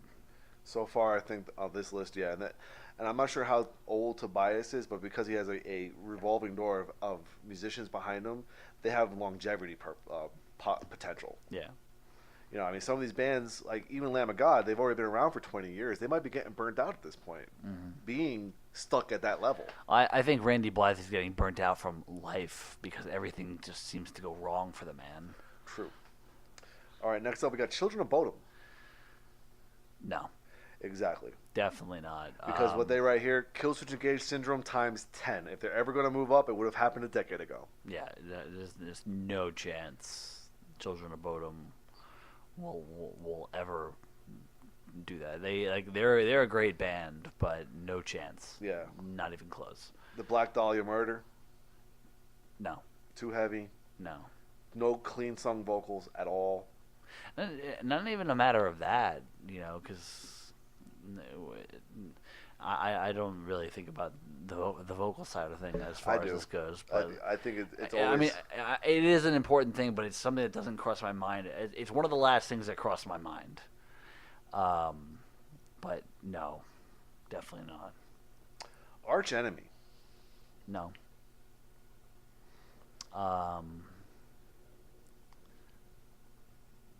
Again, great band, but I don't see them crossing that threshold. Yeah, the same thing this band says. They haven't got the bombast of a Monomarth or the crossover potential of Ghost, so it's hard to imagine them bumping it up from here. Plus, they haven't evolved musically in some time, which is true. A lot of Arch Enemy music does sound very similar. You keep them in the upper middle class headliners forever tier. Yeah. Along with Bodom and Killswitch Engage. Yeah. A lot of this is glass ceiling material. You've reached the pinnacle of the second tier of you have your local stuff, then you have the guys who are signed who are doing really well, and then you have like your gods. And these are a lot of the bands on here are the top of that second tier. All right, next up they have Whitechapel / Suicide Silence. I don't even really care about either band. I just don't see it personally. happening on either side. So, Especially with a band name like Suicide Silence, Yeah, considering no. the rash of suicides we've had in the scene recently, it just doesn't sound right. no, it doesn't. Next one up though is Periphery. It's my sort of shit. Niche band. Oh, it says the most realistic person about Periphery's level of success is Misha Mansour himself. He's well aware of Periphery's status in the scene, and while his band might have some of the catchiest songs out of this lot, most of their appeal is way too niche / musicians. The only way Periphery ascends to a real level is if they go full-on pop metal, and while they certainly have all the elements in place to pursue that route if they so choose, we just don't see it happening. And I have to 100% agree. Yeah. I mean, they do have the catchiest songs of some of the people that are on this list. Their musicianship is through the roof. But, again, it's too centralized. Yeah. Like, if they were to take that, their magnificent songwriting for their technicality and their fun part of it, and they just went, like he said, full-on pop metal, they can probably do it. Because they also have a great vocalist, too. I mean, he has... it would work. but like he says, he just doesn't see it happening. I don't either. Like I don't see them breaking down to do that to get to the next level. Gotcha. What's next? Behemoth. No. I don't know. No. I don't know. You kidding me? Okay, yeah. Well, here's what they say. They don't think that Behemoth have hit their glass ceiling yet. And unlike most bands on this list so far, their live show is a fucking spectacle. That theatrical element is so important. Metal fans crave it and need it, and it helps bring in more casual listeners too. Mm-hmm. Still, Behemoth are very heavy to the layperson, even if they're not by today's extreme metal standards. It's hard to imagine that wider audiences will embrace a dude screaming about Satan, but like your pitchfork reading friend who likes Mastodon and a couple other heavy bands, it's never gonna. Like your pitchfork reading friend who likes Mastodon and a couple other heavy bands is never gonna dig on Behemoth. I think part of my problem here is that I think way too much of the U.S. as far as where these things are going to have success. And, I think as much as there are better festivals, bigger festivals outside of the U.S., you still have to make it in America to be considered a huge band. Yeah, you still have to make it here. I don't. Although the shows that they have done, they play the Aztec Theater and whatnot. All the shows they have done have been interesting and whatnot. It's just again, I think their problem is niche too. Yeah, they're just not. They're just too locked into that scene. Yeah, and I don't see Nurgle changing his outlook on life. No, I don't think so. To get to that next level, he's perfectly happy doing what he's doing because he's also a humongous star in his hometown of Poland. Yeah, he doesn't need to make it here. Yeah, he doesn't, and that's the case with a lot of the bands we've mentioned so far. Is that like they've hit a point where they don't need to go any. They don't technically need to go any further. They've hit a point where they're like, this is pretty good. I'm good. Well, the thing is, I think we're also trying to think of like what our scene is going to look like. I mean, we're already losing festivals. Festivals are shutting down. They don't have those big draws anymore. When Metallica goes down, Iron Maiden goes down, Judas Priest goes down. What keeps those kinds of shows alive? Well, it's people also need to actually start paying attention to their local scenes and whatnot. It's just generally speaking, people need to pay more attention to the music in front of them. There's a lot out there, and a lot of folks will sit there and say this kind of stuff doesn't exist anymore. It's like, well, go find it. Go fucking find it, because in doing this podcast, I found so many bands that sound like they are so anachronistic it hurts. Anachronistic meaning like they're so out of time. Yeah. Like they sound like they should have been born in the 70s. Go find these bands. Go push these bands. Get these bands where they belong, and you'll get the bands that will the cream always rises. And that's what will happen if you actually put forth the effort. Don't have it. I hate this phrase, but don't have it spoon fed to you. You have to go and fucking find it, and that's what a lot of this podcast for us has been us finding a lot of these bands. Yeah. So. All right, next one up. Gojira.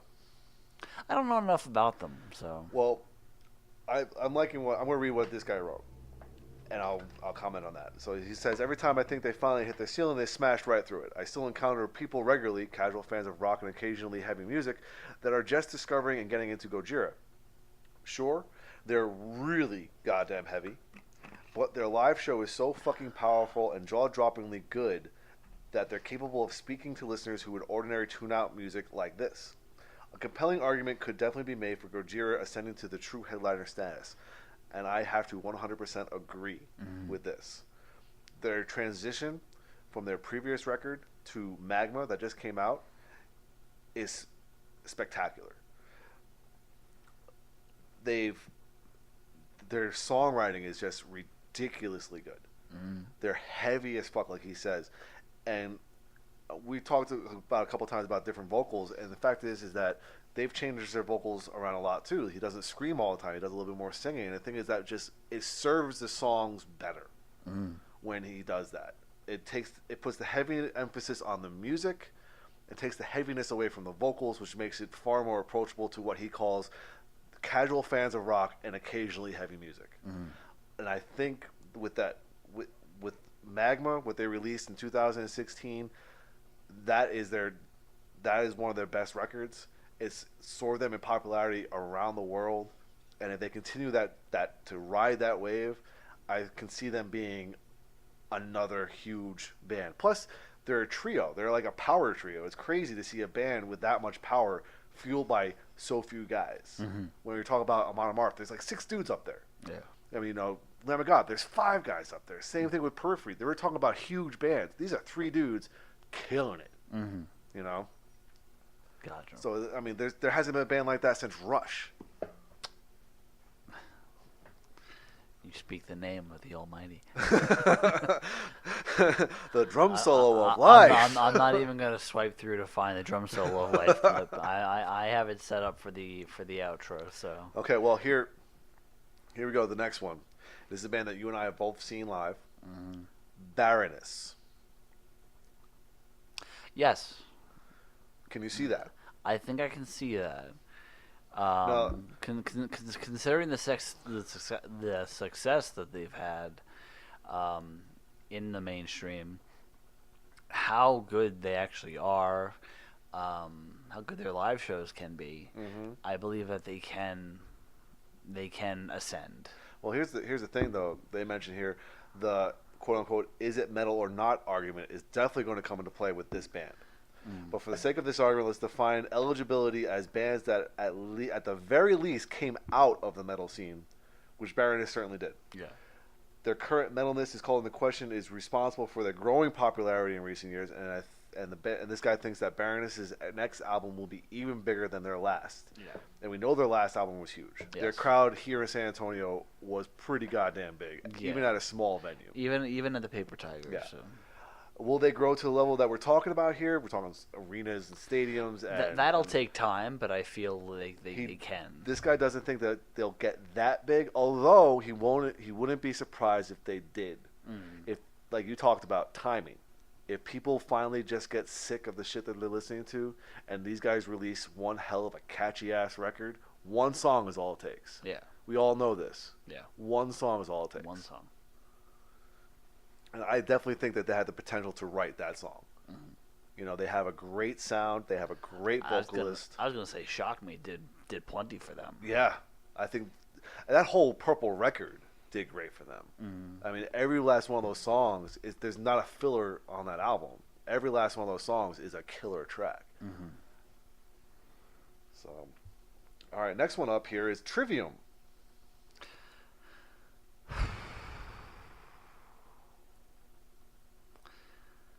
Okay. This one's hard. I think yes, because they aren't afraid to try things. They've experimented a bunch. They've done their Metallica thing. They've done the metal Disturbed thing. thing. They've done the Disturbed thing. They've done the metalcore thing. They're doing clean singing now with Silence in the Snow. They're not afraid to try things. And they're not afraid to see what will work. And I think that makes their catalog a lot more varied. I feel that in time they can definitely reach the top. Yeah, I would agree with you, and this guy doesn't. What he says is that Trivium burst onto the scene so quickly and at such a young age that a lot of people still don't take them seriously because of it. Their popularity has been remarkably consistent, even appearing to grow in recent years. But they did make a play at Hard Rock Radio a few years ago. That was probably with Vengeance Falls. And it didn't catch on in the way that they hoped. So I'm not really sure where they can go from here. I mean, they've tried different variations of their sound, and nothing seems to really take them to that next level. They have their fans. They might pick up a few fans here. They might lose a few fans there, but they have that that bass line. Yeah, I feel like it's a case of, again, they're not afraid to mess around and play around with their sound, and again, it just takes one song, and I think they are capable of writing that one song. So I think they could do it. All right, next one up here is an interesting one that they bring up: Death Heaven. I don't know enough about them, Pete. They're a black metal band. All right, this is what this guy wrote. I'm going to tell you. I'm going to read what he wrote. This band has already become bigger than anyone thought, likely including the band members themselves. But there's simply too much screaming for them to ever truly transcend genre boundaries. And let's be clear here: any band that's going to play arenas will need to transcend genre boundaries. There will never be enough pure black metal fans to fill an arena anywhere, and that's what we have talked about so many times. Can you imagine that audience?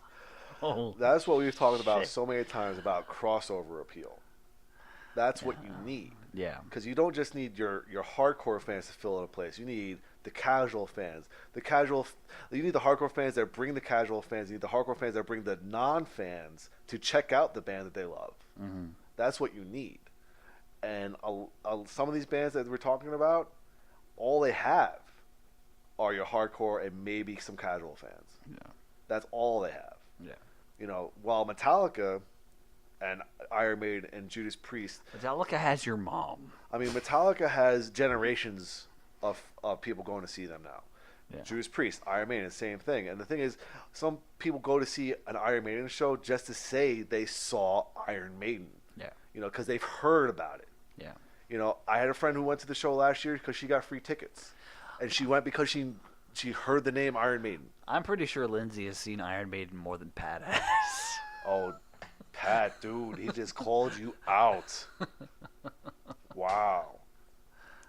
All right, there's the epilogue here, and he lists younger bands. Okay. He said one thing about most of the bands above, they're all kind of old, or they've been doing it for so long that they're basically scene veterans.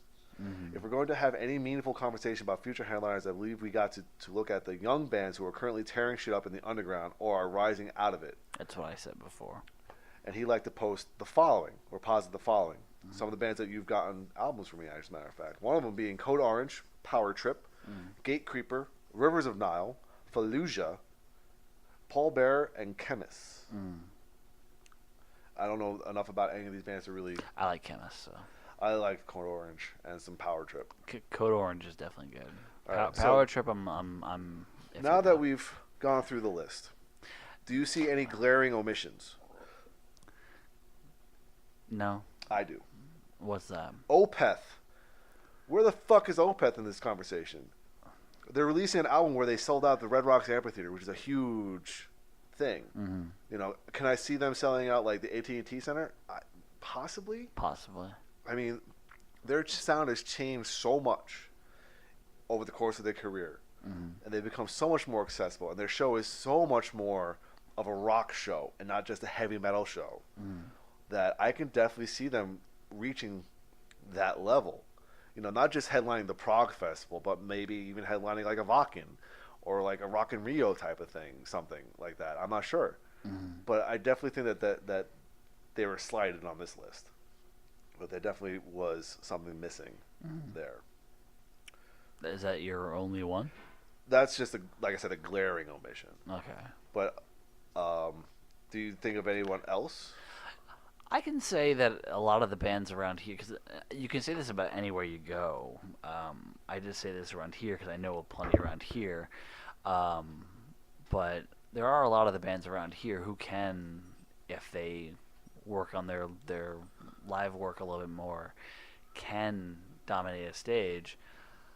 I have always said, and this is not to put down any other band here in San Antonio, but I have always said that Jessica is destined for more. For far more.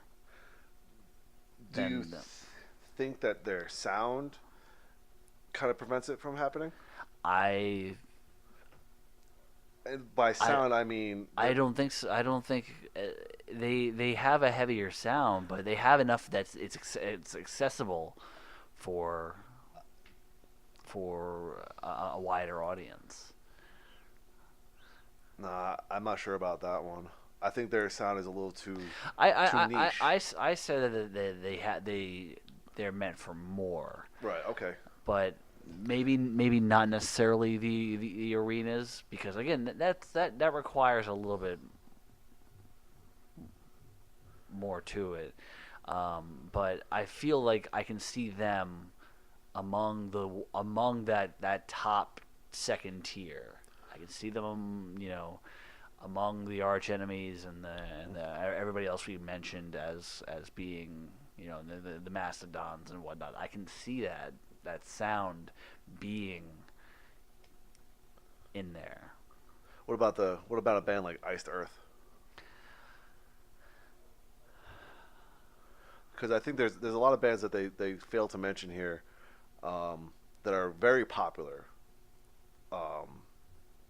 Probably not necessarily in America, but around the world, like Iced Earth, hugely popular around the world. I think generally speaking, power metal should be one of the most accessible styles of metal.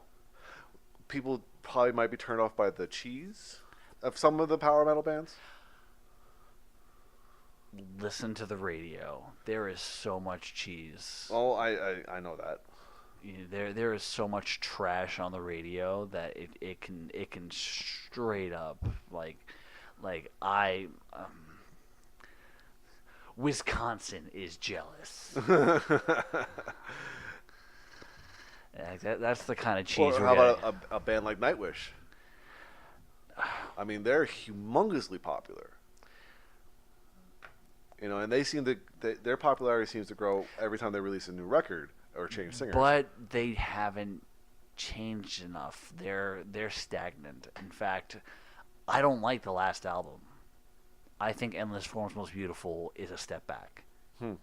I think they are. If they continue on this path, they're regressing, and they're. Again, I'm thinking U.S. again. Mm-hmm. I shouldn't, but as far as overseas, I think they've already reached that point where they can sell wherever they need to. Mm-hmm. They are a huge band, so they've already hit that point elsewhere. Here, nah, not so much. I guess then the next question would be, if none of these bands are geared towards it to be selling out stadiums, arenas, and festivals, will these continue to be venues that are played? Will the AT&T Center continue to be considered a popular venue for a metal artist? I was going to say, as long as the Spurs keep playing. No, for a metal artist. Will Madison Square Garden, will that still be the pinnacle of playing an arena show? I think so. I think these bigger arenas that are used for other purposes will still exist, and they will still be used. Well, they still exist, but the thing is, as far as the metal scene is concerned, they will still be used as the stepping stone, not the stepping stone, the milestone. Once you've played here, when I went to go see Green Day years ago, they played at Giant Stadium. That was their biggest show ever. Well, they also playing the biggest record they ever had. Yeah, American. But still, it's a matter of them having this place to sit there and say, we played this and we sold it out. We're also talking you got the band like the Foo Fighters, who no one saw happening, and they sold out Wembley twice. Is metal that much of a draw that we can even have that kind of possibility anymore? I mean, you'll probably always have Wacken, because there are 100 bands playing for 3 or 4 days. No. You'll probably always have a Wacken. But will you have, a Metallica concert at Giant Stadium anymore? When Metallica leaves, will there be another band? Will that be something that is? As it stands right now, no. As it stands right now, there is no band. Once the older bands leave, I don't think there is a band that can take over for those big names, for the Maidens, for the Priests, for the Metallicas. I don't think there is a band that is big enough to do that, at least here in the U.S.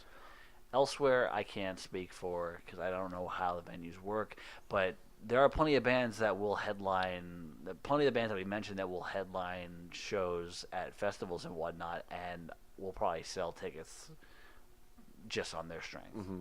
You know, but here, I cannot see anybody taking the place. Yeah, I have to agree with you there. I also have to say that I don't think that standalone concerts will happen at stadiums and arenas anymore. Mm-hmm. There will only be festivals or big touring acts. Yeah, Where it has multiple bands. It won't be, when we see Metallica, it's one other opening act and Metallica, and it sells out. It's gonna have to be something like if metal is playing the Garden, it's gonna have to be for lack of better terminology here, it's gonna have to be Ozfest, It has to be a big tour. It's got to be a big tour or a big festival, or it's got to be an all-day thing. It's got to be something that has a lot to offer. Because as it stands right now, there is nothing that is going to have that pull. Yeah, there's no band that can roll into a town, take the biggest arena by themselves, and sell it out. Yeah. There just isn't. No. And I don't, unfortunately, despite the fact that we love this type of music, I just don't see it happening anytime soon. And they'd have to have an amazing resurgence for that sort of thing to happen. Yeah, and I'd love to be wrong. I would absolutely love to be wrong. I would, but this is we had sort of a resurgence in quote unquote heavier music with the whole nu metal thing, where those heavier bands were playing the bigger venues, but it was the wrong bands for the wrong reasons. So and nobody saw that coming either. Mm-hmm. But as things stand right now, I do not see it happening. And that may sound negative. That may sound downtrodden. That may push down the bands that are striving from the bottom up.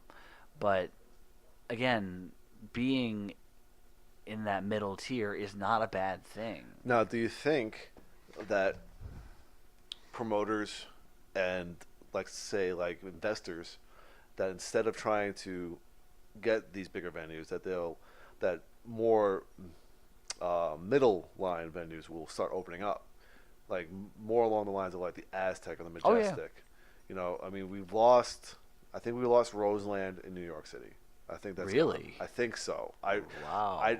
You can't quote me on it, but I do remember seeing something a couple years ago where one of our favorite mid-level venues is no longer. I feel like for every one that does close, another one does open. So, like, before we left, all of a sudden there was the Terminal 5. Right. Where did that come from? Right, and Paramount Theater. Paramount Theater in Huntington came out of nowhere. Yeah. And played a lot of great shows. And the thing is, I find that some of these smaller venues tend to put on better shows, more geared towards the people that they're trying to sell tickets to, instead of trying to fill in every seat. That is true. So, will that replace the Nassau Coliseums, the Madison Square Gardens? Will that kind of touring replace the big stadium tours? Yes. Yes, it will. But I'm hoping that as certain bands do grow, they do. There needs to be a spot. There still needs to be a spot between a place like the Paramount and a place like the Garden. I would say Nassau Coliseum, but that's still pretty fucking big. I was going to say that's still an arena. Yeah, that's still where you gotta hold a couple thousand people. You've got to have at least a bigger enough venue. Let's talk about capacity here. I mean, we're talking about Madison Square Garden. That's probably 40,000. I don't know numbers. We might need to look at some capacities here just for reference for next week or next time. Yeah. Just for reference purposes, because stadiums can fit probably, depending on how they set it up, you can probably fit about 80,000 people in a stadium. Yeah, we're talking Madison Square, not Madison Square, like Giant Stadium, the Silver Dome. The WWE likes to lie plenty about how many seats they filled. So but there's what we have here is we have the Alamo Dome, which is a huge place. The AT&T Center, which is where the Spurs play. It's a professional stadium. Yeah. But then you also have a place like the Freeman Coliseum, which is probably about a half of that size. But it's Never been. It's a pretty good place to see a show. Okay. But it's right next to AT&T Center. It's about half the size of that place, and it's still a lot bigger than, like, say, the Aztec. But we're sitting here talking about bands that are able to sell out the bigger places. Priest just came around here, and Scorpions just came around here, and they both played the Freeman Coliseum. They didn't play AT&T. They played Freeman. Well, that also probably depends on anticipated draw. Metallica played Alamo Dome. They didn't play AT&T. They played the Alamo Dome. But did they sell out? Now, there are certain things that are immediately, like, you're gonna know you're gonna sell quick. Like, Guns N' Roses playing the Alamo Dome is probably the biggest no-brainer in San Antonio history. Mm-hmm. Like the original Guns N' Roses, or as much close to the original, playing Alamo Dome is duh, but Metallica playing Alamo Dome is duh. Iron Maiden playing AT&T Center is duh. I mean, yeah, that was a huge because crowd. I can't see, because they can't do the Alamo Dome. I love Iron Maiden, but they can't do the Alamo Dome. They're too big for the Freeman Coliseum. AT&T is in the center for them. The end. So, one band I forgot to mention here, because they've been here a couple times, and they've played the Tobin, which is a middle venue, yes. and it's Stone Sour. Dream Theaters also play the same venue. Dream Theater is also very niche, though. Yes. They're too niche. Yeah. There's no casual rock fan who's going to listen to Metropolis Part 1 and be like, yeah, that's great. Yeah. There's no. Yeah. But they do have songs that can appeal. Pull Me Under is a little bit more appealing. A couple other ones. But when you get too deep into it, you're like, especially when they're touring behind a concept album like The Astonishing. Yeah. Not going to happen. Yeah, that's... But Stone Sour, on the other hand, fronted by one of the bands that we talked about as a huge headliner, Corey Taylor. Where do you think they fall in this? Stone Sour... Because I would consider them more of a rock band. Yeah. I mean, heavier than Foo Fighters, but definitely 3 steps back from Slipknot. I don't see them having the same power as Slipknot. Again, Slipknot was a matter of timing. And Stone Sour came out as a side project, and it's still going to be viewed as a side project. It's going to be viewed as Corey Taylor's baby. It's not going to be viewed in the same light as Slipknot. Despite the fact that they've released more albums than Slipknot? Yes, absolutely. Slipknot, people still hang on everything Slipknot, and I'm amazed at some of the, like, if I see a Slipknot T-shirt now, I'm just like, well, the funny thing is that I did see Slipknot when they released that last record. It was at the AT&T Center, and it was a huge show. Really? It was a huge show. Yeah, they still have a rabid following, which is insane considering the amount of time each hiatus they've taken has increased them. every time. Yeah, and it's they're one of those exceptions that I'm very shocked about. But certain bands from that same era have not been as fortunate. I can't see the original guys from Stained coming back together and having the same fortune. I don't think so, no. Bands, even as huge as they were at their peak. Yeah. What's it called? Powerman 5000. They were a platinum selling band. They don't play big venues, which is better for them because they do great in their small setups. But a band like Slipknot somehow was the height of the movement that was nu metal, and they have been able to somehow harness the rabidity of their fan base this long. Now here's a question. We're talking about the hiatuses that like certain bands have taken, like Slipknot. Do you think bands like System of a Down and Tool take these hiatuses purposefully to create kind of like a mystique about them? Like, you know, have you seen Tool recently? No, last time I saw them was in 2000X, and you know, blah blah blah blah blah. And there's always this level of uncertainty around them. Will it be the last time you see them? Are they ever going to record a new album? I don't feel that way about Tool.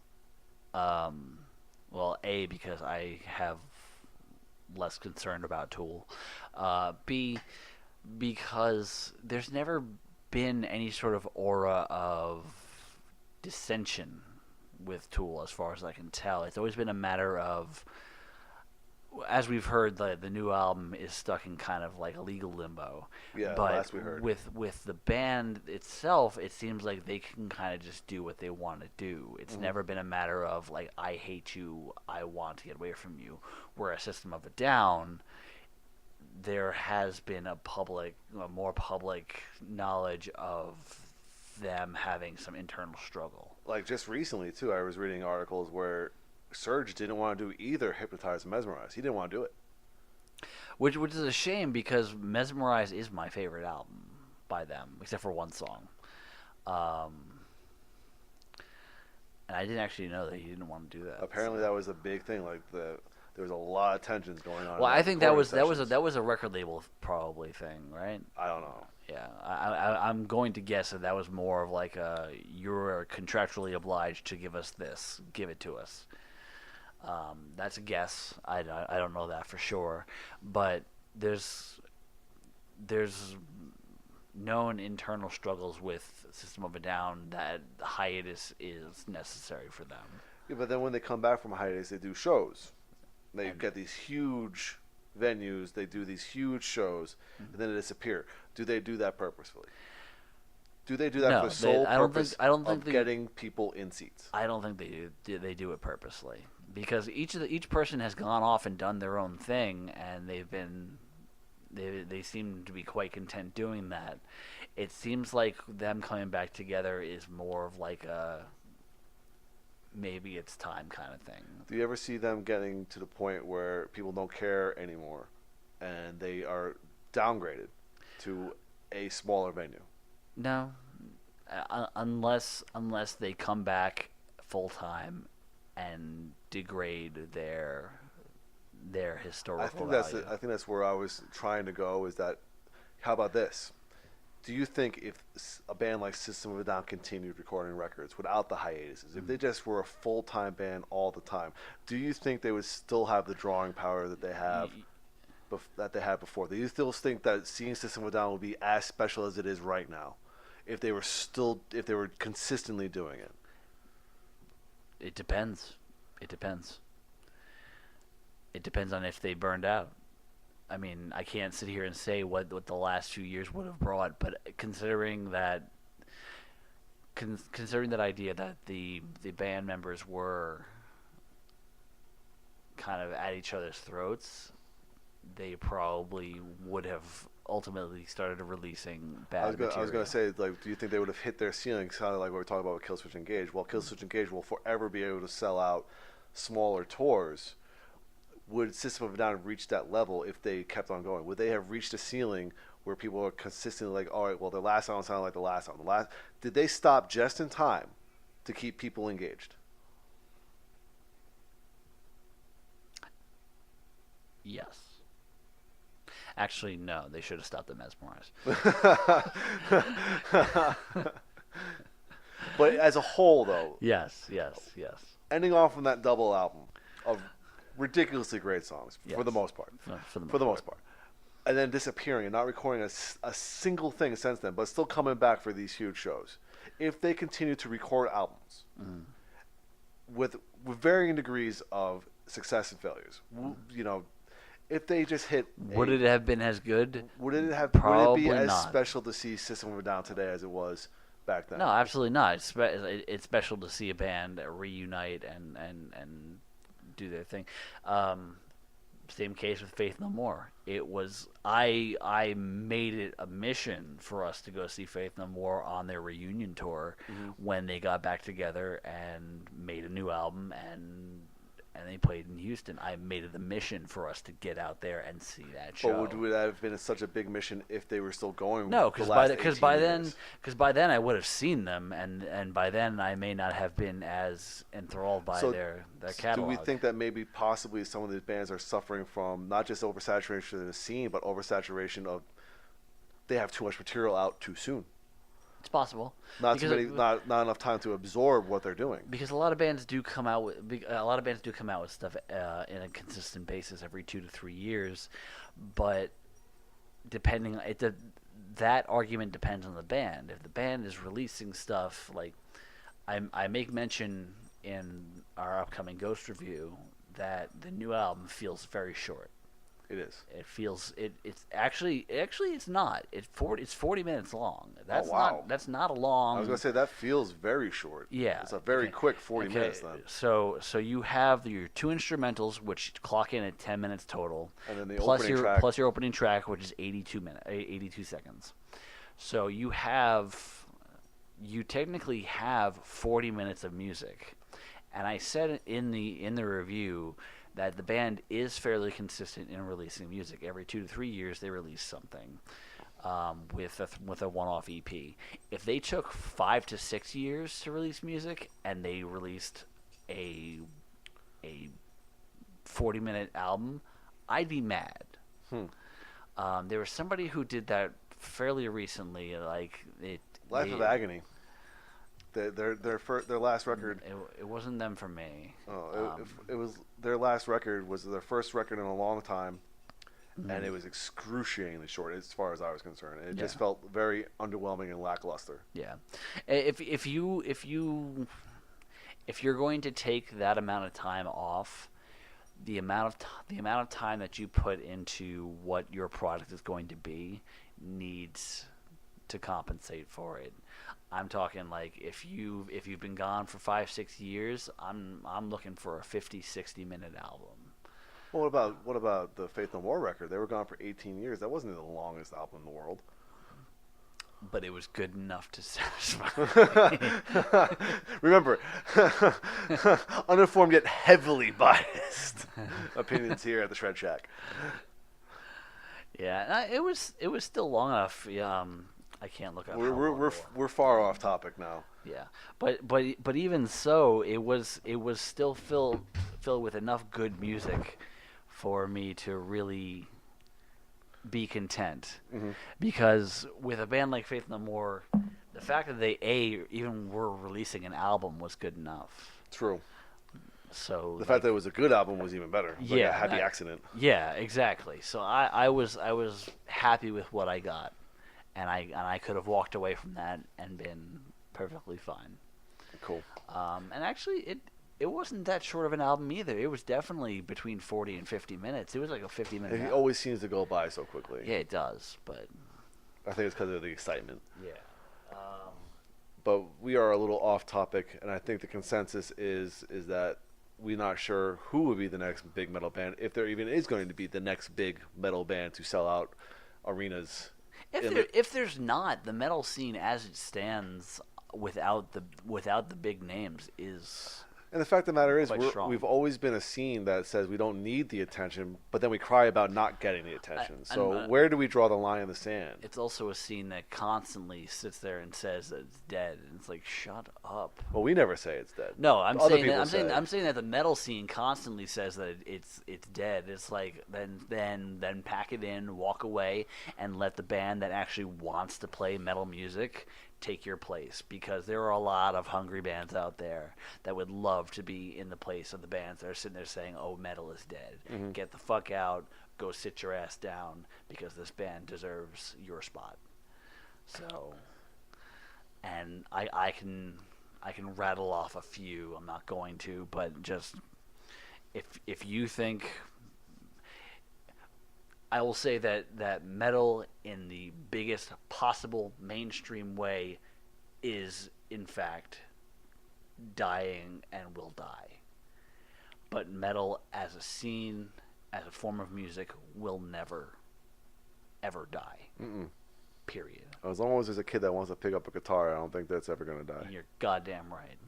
And with that, I'm closing out the show. Ladies and gentlemen, I'm Dan Mack. I am Chris Mack.